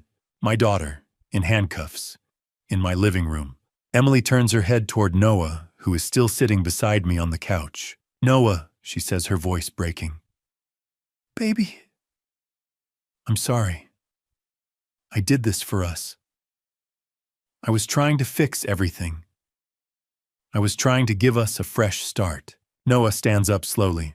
He takes one deliberate step backward, putting space between himself and his mother. No, he says quietly. His voice isn't loud, but it's steady. You weren't fixing anything. You were stealing from Grandpa. You lied about him. You lied to me. Emily's face crumples inward. Noah, please. I'm staying here, he says. With Grandpa. Her breath catches sharply. You made your choice, he adds. The silence that follows is heavier than any shouting. Frank steps forward and hands Sarah a small USB drive. Everything's on there, he says. The porch video, the FaceTime recording, the forged medical files, financial documents, and 18 separate audio recordings from Noah. Sarah takes the drive, walks to the side table, and plugs it into her laptop. She scrolls through the files quickly but thoroughly. 2 full minutes pass. Then she looks up. Mr. Coleman, she says, this is one of the strongest elder exploitation cases I've ever reviewed. I nod once. There's no triumph in me, only fatigue. Ramirez begins guiding Brad toward the front door. Brad mutters under his breath about attorneys and appeals and how this won't stick, but his volume has dropped. The fire has gone out of him. Sarah turns Emily toward the exit. Emily stops at the threshold. She looks back at me one final time. Dad, she whispers, can't you forgive me? I don't answer immediately. I look at her not as the woman in handcuffs, but as the child who once asked me how bridges stand. The teenager who won science fairs. The bride who squeezed my arm before walking down the aisle. You're asking me about forgiveness, I say quietly. Her lips tremble. You forged my medical records, I continue. You tried to declare me incompetent. You sold your mother's wedding ring. You used your own son to build a case against me.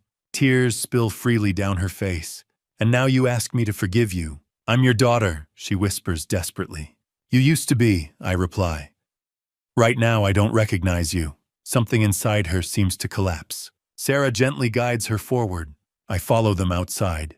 Two police cruisers idle at the curb, engines humming softly in the cool November air. A thin layer of fog hangs low over the street. Neighbors stand quietly on their porches. Mrs. Gable from across the way. The Harpers, 2 houses down. No one speaks. They simply watch. Ramirez opens the rear door of the first cruiser and seats Brad inside.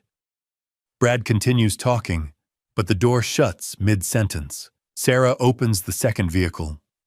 Emily steps inside without resistance. She doesn't look at me again. She stares straight ahead, eyes unfocused. The doors close. Engines rev. The cars pull away slowly, disappearing into the gray haze. I remain standing on the porch long after the taillights vanish. Sarah approaches me before leaving. "We'll also be arresting Dr. Brennan later today," she says. "She'll face charges, and her license will be suspended." I nod. "Good. You'll hear from our office about next steps." She gets into her car and drives off. I walk back inside. The house feels cavernous now. Too quiet. Too empty. Noah is still on the couch, head in his hands. His shoulders shake with quiet sobs he's trying to suppress. I sit beside him and wrap my arm around his shoulders. He leans into me without hesitation. We sit like that for a long time. The wall clock ticks steadily. A car passes outside. Somewhere down the block, a dog barks. Life continues. Frank stands near the window looking out at the empty street. "You did what you had to," he says quietly. "But from here on out, nothing's going to feel the same." "I know," I reply. "What do you need right now?" "Time," I say. He nods. He picks up his jacket, walks over, squeezes my shoulder, once firm and wordless, and leaves. Noah and I remain seated. At 11 o'clock, my phone vibrates. Unknown number. "Mr. Coleman, this is the law office of Davidson and Pierce. We have been retained to represent Emily Whitaker. Do not contact our client directly. All communication must go through our office." I read it twice, then I delete it. Noah looks up, eyes red and swollen. "Who was that?" "Her attorney." He swallows.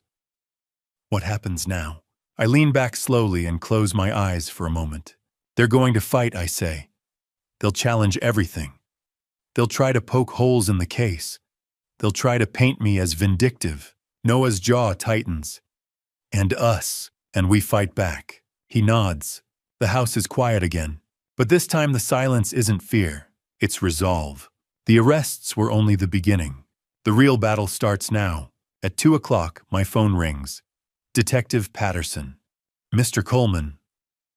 She says, "I wanted to update you. Emily's being interrogated right now. She's admitted to some of the charges, but she's blaming most of it on Brad. Says he forced her into it." I close my eyes. She's lying. This was her plan. I heard her voice on that FaceTime call. She designed the whole thing. "We know," Sarah says. "We have the evidence. But I wanted you to be aware she's still trying to deny responsibility." There's a pause. Then she continues. "Brad, on the other hand, confessed to everything. The $847,000 in debt. Convincing Emily to sell your house. Bribing Dr. Brennan. He's already asking for a plea deal, hoping for 5 years instead of 10. And Emily, she's asking to see you." "No." Sarah doesn't push. "Understood. I'll let you know if anything changes." She hangs up. I sit there for a long time, staring at the phone in my hand. At 3 o'clock, I go back inside. Noah's still on the couch exactly where I left him this morning. He hasn't moved. He's just sitting there, staring at the wall. "Noah," I say gently. "Have you eaten anything?" He shakes his head. I walk into the kitchen and make a sandwich. Ham and cheese, Noah's favorite since he was 6 years old. I put it on a plate, grab a glass of water, and bring it over to him. "You need to eat," I say, setting it down on the coffee table. "I'm not hungry," Noah says quietly. I know, but you still need to eat." He picks up the sandwich and takes a small bite, then another.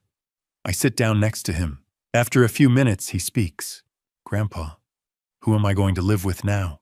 I look at him. With me. Who else? He blinks. Really? Noah, this house belongs to you now. Remember, you're the landlord. I'm just renting. I try to make it sound light like a joke. But Noah doesn't laugh. He just stares down at the sandwich in his hands. Will I? His voice cracks. Will I never see Mom again? I take a breath. You'll see her if you want to. But not right now. Your mother has to face the consequences of what she did. And you need time to heal. Noah nods slowly. He doesn't say anything else. Just takes another bite of the sandwich. By the time evening comes, Noah's gone upstairs to his room. I can hear him moving around up there, opening drawers, closing them, trying to settle into a space that used to feel temporary, but now might be permanent. I walk out onto the back porch and sit down in the old wooden chair. The one Margaret used to sit in on summer nights watching the fireflies. The sky over Portland is clear tonight. Stars scattered across the darkness like broken glass. I think about Emily, 7 years old, tugging on my sleeve, asking me to name the constellations. That one's Orion, Dad. See the 3 stars in a row? That's his belt. 12 years old, standing on this same porch with her science fair project, a model of a suspension bridge she'd built out of popsicle sticks and wire. First prize, 20 years old, glowing in her wedding dress, holding my arm as I walked her down the aisle. Somewhere between that little girl and the woman I saw in handcuffs this morning, something broke. Was it my fault? Did I push her too hard? Expect too much? Was it Margaret's? Did we spoil her? Give her everything she wanted until she thought the world owed her more? Or was it Emily's own doing? Did she make choices, one after another, that led her here? I don't know. I sit there for a long time watching the stars, and I ask myself the question I've been avoiding all day. Will I ever forgive her? A voice in my head, soft, steady, sounding a lot like Margaret, answers back. Forgiveness doesn't mean forgetting Walt. It means letting go of the burden. But I'm not ready to let go. Not yet. The wound's too deep. The betrayal's too fresh. Maybe someday, but not today. At 9 o'clock, my phone buzzes. A text from Sarah. Mr. Coleman, Emily posted bail, $50,000. A bail bondsman covered it. Brad's mother paid the 10% fee, about $5,000. She's out, but there's a restraining order in place. She can't come within 500 feet of you or Noah. Preliminary hearing is set for Thursday. Do you want to attend? I stare at the message for a moment. Then I type back, yes, I'll be there. Later that night, I lie in bed staring up at the ceiling. The house is quiet. Noah's asleep upstairs. The clock on the nightstand ticks softly. For the first time in 72 hours, I feel something I didn't expect. Emptiness. Not relief, not victory, not even satisfaction. Just emptiness. I saved the house. I saved myself. I saved Noah. But I lost my daughter, and I don't know if I'll ever get her back, or if I even want to. Thursday morning, November 21st. 10 o'clock. Multnomah County Courthouse. I walk in with Frank and Noah. The building smells like old wood and floor polish. We sit in the third row. Up front at the defendant's table, Emily and Brad sit in orange jumpsuits. They haven't been given civilian clothes, yet this hearing was scheduled too fast. Emily's hair is pulled back in a messy ponytail.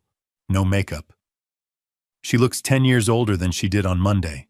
Judge Carol Whitfield enters. She's maybe 58, gray hair, cut short expression that says she's seen every excuse in the book. Everyone stands. She sits. We sit. The court will now hear the preliminary charges. She says, her voice flat and formal. She reads from a sheet of paper. Emily Coleman Whitaker. 6 counts of medical identity theft. 3 counts of forgery. 2 counts of elder financial abuse. 1 count of bribery of a medical professional. 1 count of criminal conspiracy. Maximum combined sentence, 15 years. A pause. Then, Brad Whitaker. 2 counts of elder financial abuse, 1 count of criminal conspiracy. Maximum combined sentence 10 years. Emily stares down at the table. Brad's jaw is clenched so tight I can see the muscle twitching. The judge looks up. Mr. Coleman, the court would like to hear your victim impact statement. I stand. Frank squeezes my shoulder once as I walk to the front. There's a microphone on a stand. I adjust it, clear my throat, and look directly at Emily. My name is Richard Coleman. I'm 68 years old. I built the house my daughter tried to steal with my own hands. I raised her with everything I had. Love, patience, the values I thought mattered. Honesty, kindness, family. Emily's shoulders start shaking. And I thought I taught her those things. I continue. But somewhere along the way, she learned something else. She learned how to lie, how to manipulate, how to betray the people who love her. I take a breath.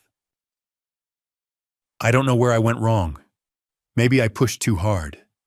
Maybe I didn't push hard enough. But I know this, if I hadn't fought back, I would have lost everything. Not just my house, my dignity, my freedom, my legacy. I look at the judge now. She didn't just try to take my property, she tried to erase me. I'm asking this court to hold her accountable under the full extent of the law. I step back. My hands are shaking, but I keep them at my sides. Thank you, Mr. Coleman, the judge says. Then she looks at Noah. Noah Whitaker. The court understands you have something to say as well. Noah stands. He's trembling. Frank puts a hand on his back, steadying him. Noah walks to the microphone, and for a moment I think he's going to freeze. But he doesn't.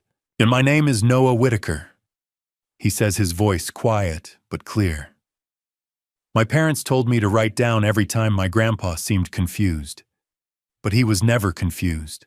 They wanted me to create fake evidence. They used me. He pauses, swallows hard. I love my grandpa, and I don't want to see my parents anymore. I watch Emily's face crumple.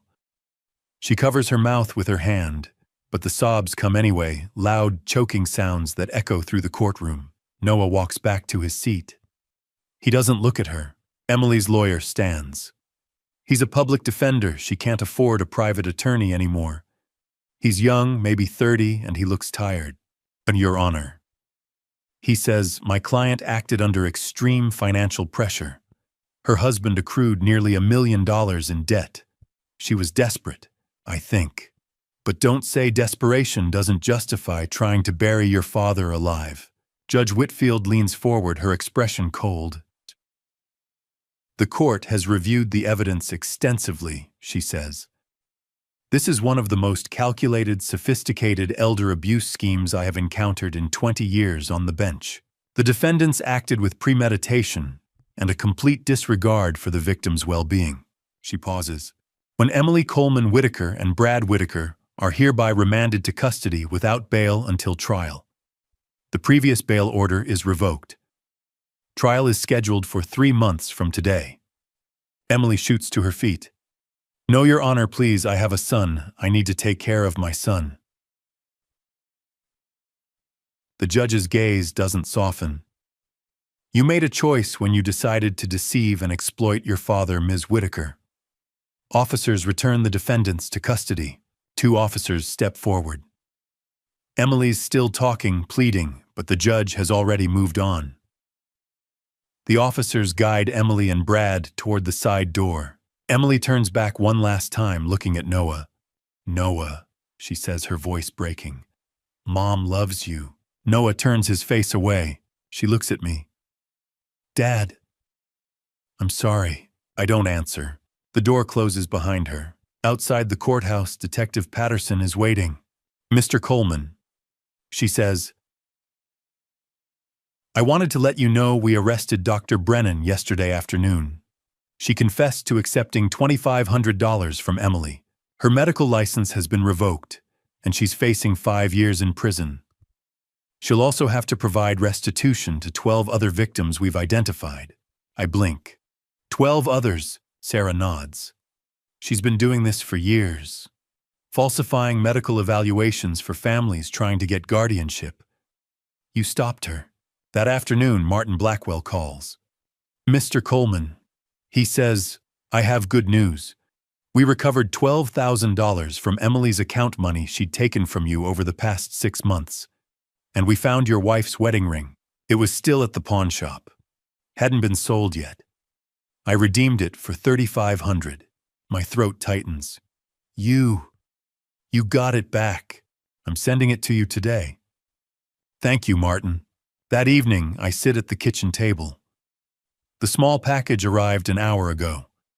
I open it carefully. Margaret's ring. It's been cleaned, polished. It looks exactly the way it did the day I slipped it onto her finger 40 years ago. I carry it upstairs and place it back in the jewelry box right next to her photo. I close the lid gently. You're home, I whisper. My phone buzzes. An email notification. I pull it out and read the subject line. From Emily Whitaker, Multnomah County Jail. Subject, please read this, Dad. The preview text says I'm writing you a letter. I want to explain everything. Please just read it. I stare at the screen. My finger hovers over the open button. Should I read it? A week goes by. 7 ordinary days. 7 mornings of coffee on the porch. 7 evenings of quiet dinners with Noah. 7 nights of staring at the ceiling longer than I should. The email sits unopened the entire time. Frank drops by the following Saturday morning. We're on the back porch, steam rising from our mugs, November air, cool enough to bite, but not yet cruel. He doesn't circle around it. Have you read it, he asks. I know exactly what he means. No, he studies my face. Planning to? I rest my cup on the small iron table between us. I don't know. If I open it, I'm afraid something in me will soften, and I'm not sure I'm ready for that. But if I don't open it, I'll spend the rest of my life wondering what she said. Frank exhales slowly. That's one hell of a crossroads. Yeah, he nods once and lets the conversation die there. That's one of the reasons I've trusted him for 40 years. He knows when to push and when to let silence do its work. That weekend, Noah's upstairs finishing homework. I'm alone in the living room, the house unusually still. I pick up my phone. The email is still bolded, unread. My thumb hovers for a second. Then I open it.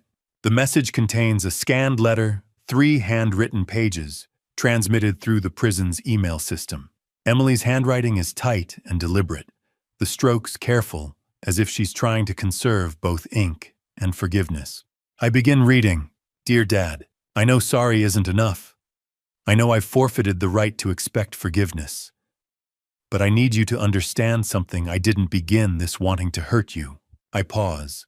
My chest tightens. I draw in a breath and continue. 18 months ago, Brad lost $500,000 in a real estate investment that collapsed. We were facing foreclosure. I panicked. I convinced myself that if I sold your house, we could erase the debt and then buy you something smaller, somewhere easier to manage. I told myself I was helping you, that I was reducing your burden. I closed my eyes briefly, but the plan changed. Or maybe I changed. I started cutting corners. I started lying.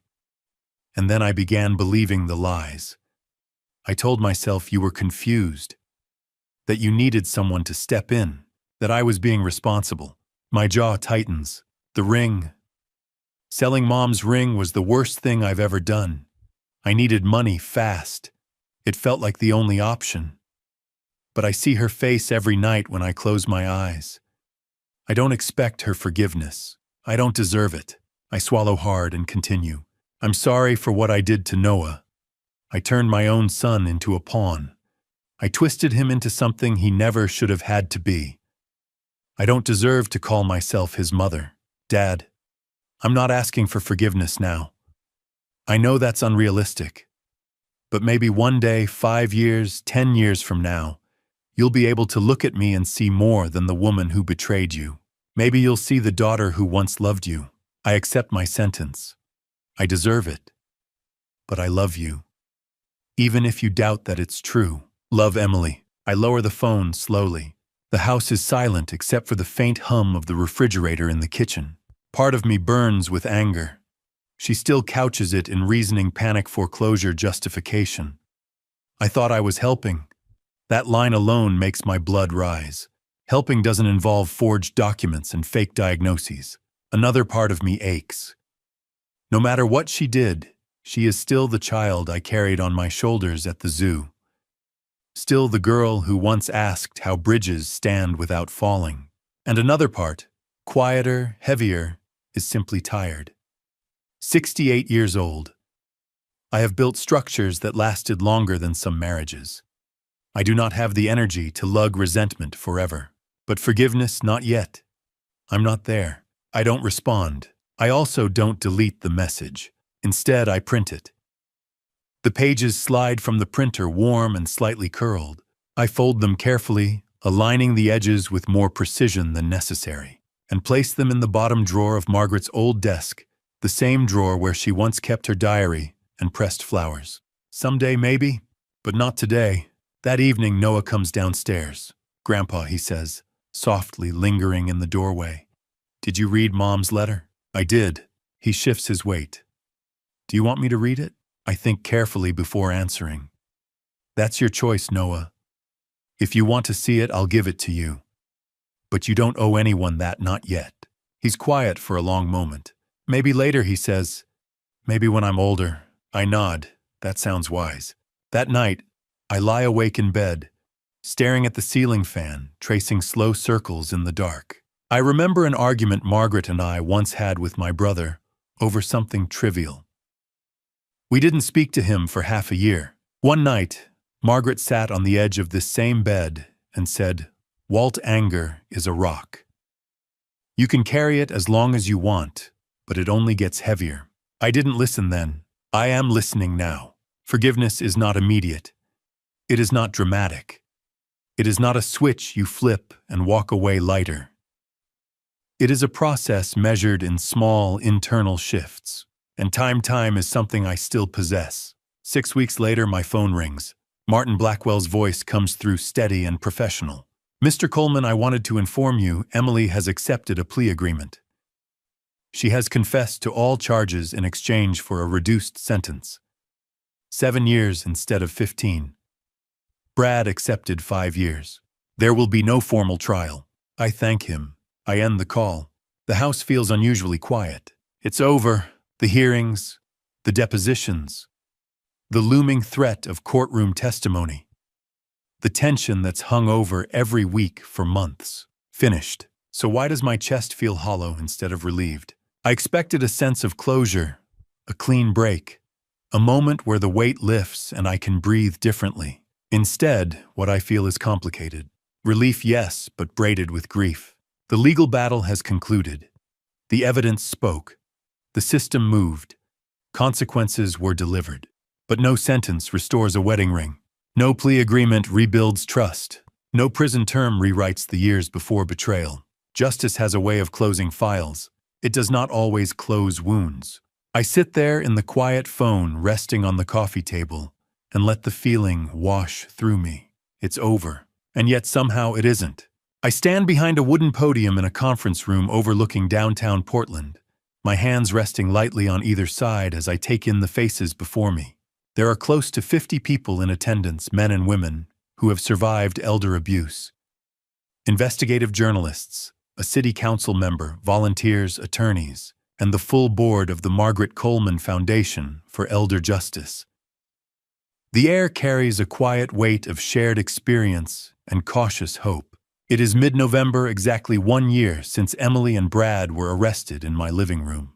Behind me, mounted on easels, hang 3 photographs that define this journey, Margaret on our wedding day, sunlight soft against her veil, Noah laughing on the backyard swing, and Frank and me seated at my dining table, documents spread out between us like the blueprint of a different kind of structure. I clear my throat and begin. "A year ago," I say slowly, "the people I trusted most were preparing to take my home, my finances, and my freedom. I believed betrayal of that magnitude was rare. I was wrong. Thousands of older Americans face similar schemes every year, quietly, invisibly often, from within their own families. The Margaret Coleman Foundation exists so those voices are not alone. I let the silence settle for a beat before continuing. We offer free legal representation, investigative support, and trauma counseling for victims of elder abuse.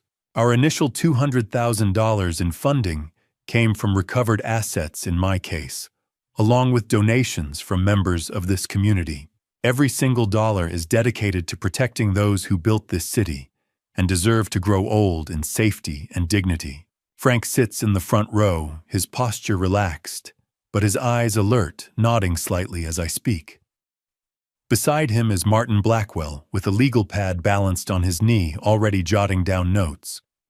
Detective Sarah Patterson stands near the rear exit, arms crossed loosely, badge clipped to her belt, a silent guardian even in civilian clothes. And next to her sits Noah, 17, now a senior in high school. There is a steadiness in him that was not there 12 months ago. His gaze meets mine, focused and determined. He applied to Portland State University's Justice Studies program last week. 2 nights ago, as we cleared the dinner dishes, he said, "Grandpa, once I graduate, I want to volunteer at the foundation during every school break." I smiled and told him the truth. "We'll be lucky to have you. Emily is not in the room. She remains incarcerated at Coffee Creek Correctional Facility. 1 year has passed since her sentencing. It is not enough time to erase damage, but it is enough time for reflection to begin. In the past 12 months, she has written 4 handwritten letters. The first was defensive, layered with explanations. The second acknowledged harm, but still shifted blame. The third felt quieter, more honest. The fourth was stripped of justification entirely, just remorse, plain and unadorned. I replied only once, sending a brief postcard that read, "I hope you are safe. I am not ready for more." I keep her letters in Margaret's old desk drawer beneath a stack of foundation paperwork. I cannot yet discard them. They are part of the truth. 10 months after her arrest, Noah asked if he could visit her. I drove him to the prison on a gray morning and waited in the parking lot while he went inside for half an hour. When he returned, his eyes were rimmed red. We drove home in silence for several miles before he spoke. "She asked if I forgive her," he said quietly. I told her I'm trying, but I need more time. I reached over and squeezed his shoulder. "That's honest," I told him. "Honesty is enough." 6 months after launching the foundation, 18 months after her arrest, I made my own visit. The memory remains vivid. I sat across from Emily in a small visitation room separated by thick plexiglass. She looked thinner, her hair pulled back without vanity, her hands clasped tightly as if anchoring herself. I lifted the receiver. "Dad," she said, "thank you for coming." For a long moment, I said nothing. Then I asked, "Are you okay?" She shook her head slowly. "No. But I'm alive. And I think about you and Noah every day. I can't undo what I did. I just want you to know I see it now." I studied her face, the same face I once lifted toward the sky when she was a child, asking how bridges stand. "I'm trying to forgive you, Jess," I said carefully. "It's not a switch you flip. Some days I make progress. Some days I'm still angry. But I refuse to carry that anger forever. Your mother used to say, forgiveness isn't for the other person. It's so you can put down the rock you're carrying." Tears pooled in her eyes. "Is Noah okay?" I hesitated before answering. "He's strong, applying to college. He wants to work with the foundation." Her expression collapsed into something raw and complicated. "That's good. Tell him I'm proud of him." "I will," I said. We spoke for 10 more minutes about small things, about books she was reading, about the weather. Nothing grand. Nothing absolving. When the guard signaled the end of our time, I stood and placed my palm against the glass. She mirrored the gesture. The separation was tangible, but something in me felt slightly lighter as I walked away. Not healed, but moving. Later, back in my home office, I found myself staring at a framed photograph taken in 2015. Margaret stood in our backyard holding a watering can, sunlight threading through her hair. I touched the edge of the frame and whispered, "We did it, Maggie. We built something that matters." Over the past 12 months, the foundation has assisted more than 20 families facing similar exploitation. 20 homes protected. 20 elderly men and women who now sleep without fear of being declared incompetent for someone else's gain. The number is small compared to the thousands who need help, but each case represents a complete victory, a preserved dignity, a reclaimed voice. I think about Frank, who still answers his phone no matter the hour. About Martin, who refused payment and continues to donate his time. About Sarah, who visits every Thursday to review case files with our volunteer team. About Noah, who spreads textbooks across my kitchen table and asks questions that stretch beyond law into ethics, questions about mercy, accountability, and restoration. At 69, I understand something I did not fully grasp. Before, family is not defined solely by blood. It is defined by who stands beside you when the structure collapses and helps you rebuild. One Saturday afternoon, Noah and I sit together on the old backyard swing. The ropes creak gently under our combined weight. Fallen leaves scatter across the lawn, golden and brittle. "Do you ever regret it?" he asks quietly, turning Mom in. I consider his question carefully. I regret that it reached that point. I answer at last. I regret the lies. I regret the years lost. But I do not regret protecting you, or this house, or the truth. Love doesn't mean allowing someone to destroy you. Sometimes it means setting a boundary and holding it. He leans his head lightly against my shoulder. "I love you, Grandpa." "I love you too," I reply. The sky above Portland shifts into bands of orange and violet as the sun lowers. The work of the foundation continues: case files, court dates, community workshops. Emily will serve her sentence. Perhaps one day, when time has done its quiet work, we will sit at the same table without barriers between us. That possibility remains uncertain, but not impossible. For now, I have what matters: a grandson stepping toward a future shaped by justice, a team that became chosen family, and a mission that honors Margaret's memory not through grief, but through action. The foundation we built stands firm, and the foundation we are bound not by perfection, but by courage is stronger still. I did not tell this family story, so anyone would applaud an aging father for staging some theatrical act of revenge. I am not interested in applause. I am not interested in being seen as clever or ruthless or victorious. I am telling it because the cost of the lesson was almost everything I had built across 6 decades. I am telling it because I came within inches of losing my home, my freedom, and my sense of self, not to a stranger, but to someone who once held my hand to cross the street. If there is a single reason this family story exists, it is this: never surrender your judgment, not even when the person asking for it shares your blood. In this family story, I signed papers without reading them. That still stings to admit. I trusted a warm smile and the word "Dad" more than I trusted the discipline that had guided my entire professional life. I believed love was a shield strong enough to protect me from deception. I was wrong. Love is powerful, but it is not a substitute for vigilance. If you take nothing else from what I've shared, take this: read every document before you sign it. Ask questions. Slow the conversation down. Hire your own attorney even if someone insists it's unnecessary. Especially then. Protect your future even when the risk comes wrapped in familiar voices and shared memories. There is a dangerous myth that family loyalty requires blind trust. It doesn't. Loyalty without boundaries is not virtue, it is vulnerability. This family story proves that affection, history, and shared DNA do not erase the need for personal responsibility. Forgiveness has its place. Grace has its place. But neither demands that you stand motionless while someone dismantles your life brick by brick. When people talk about dramatic revenge in grandpa stories, they often imagine anger, retaliation, or spectacle. What I learned is something quieter and far more important. Sometimes what looks like revenge is simply survival. It is drawing a line. It is refusing to be erased. For a long time, I wrestled with the word revenge. I didn't want that label attached to me. But when I look back, what happened was not vengeance, it was protection. It was safeguarding my home, my grandson, and the truth. Many of the most meaningful grandpa stories are not about payback. They are about dignity.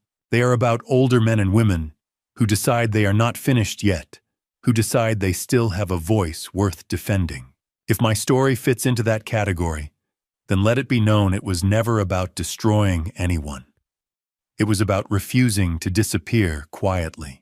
After everything collapsed, after the court dates and the headlines and the long nights of doubt, I reached a simple conclusion. God did not remove the storm from my path. He did not rewind the clock or undo the betrayal. What he did was give me the strength to stand upright while the wind howled. He placed people in my life at exactly the moment I needed them. Frank with his steady resolve, Martin with his legal precision, Sarah with her unshakable professionalism, and Noah with his courage far beyond his years. That to me is the miracle hidden inside the wreckage. Not the absence of hardship, but the presence of help. If you see yourself anywhere in this family story, if someone is using your age, your kindness, or your trust as leverage, do not wait. Waiting is what nearly destroyed me. Document everything. Keep copies, save messages, write down dates and conversations, seek independent legal advice, speak to law enforcement if necessary. Shame thrives in silence. Protection begins with action. The most meaningful endings in grandpa stories are not those where someone is humiliated in public. They are the ones where a person reclaims control of their own life and refuses to be manipulated again. There is a difference between bitterness and boundaries. I had to learn that the hard way. Margaret used to say, forgiveness is like putting down a heavy rock you have been carrying for miles. She was right. Carrying resentment forever only injures the one holding it. But here is the part she would always add before you put the rock down. Make sure you are no longer standing in the line of fire. Forgiveness does not mean inviting harm back into your home. It does not mean pretending nothing happened. It means releasing hatred while still honoring truth. That is a balance many grandpa stories never show, but it is real and it matters. This family story carved that lesson into my heart more deeply than any professional success ever could. I built bridges and buildings across my career, but this experience forced me to build something else, discernment. I learned that wisdom in later life is not about knowing everything. It is about knowing when to pause, when to question, and when to protect yourself. Love does not require self-destruction. Compassion does not require compliance. And standing up for yourself does not make you cruel, it makes you responsible. If there is one final truth I want to leave with you, it is this: aging does not diminish your right to safety, clarity, and autonomy. Your years are not liabilities. They are proof of survival. You have the right to protect what you have earned. The strongest grandpa stories are not those filled with fury, they are the ones filled with resolve. They remind us that dignity is worth defending at any age. As for me, I am still learning. Some days forgiveness feels possible. Other days it feels distant. Healing is rarely linear, but I no longer confuse love with surrender. I no longer equate silence with peace. And I no longer assume that shared blood guarantees shared values. Those realizations were expensive, but they were necessary. Final note. This narrative contains dramatized elements created to enhance clarity and educational impact. Certain details have been shaped for storytelling purposes. However, the warnings, the principles, and the lessons are real. If this style of storytelling is not for you, that is perfectly fine. Seek content that better aligns with your needs. My only hope is that wherever you are, you remember this. Protect your mind, protect your rights, and never underestimate your own strength.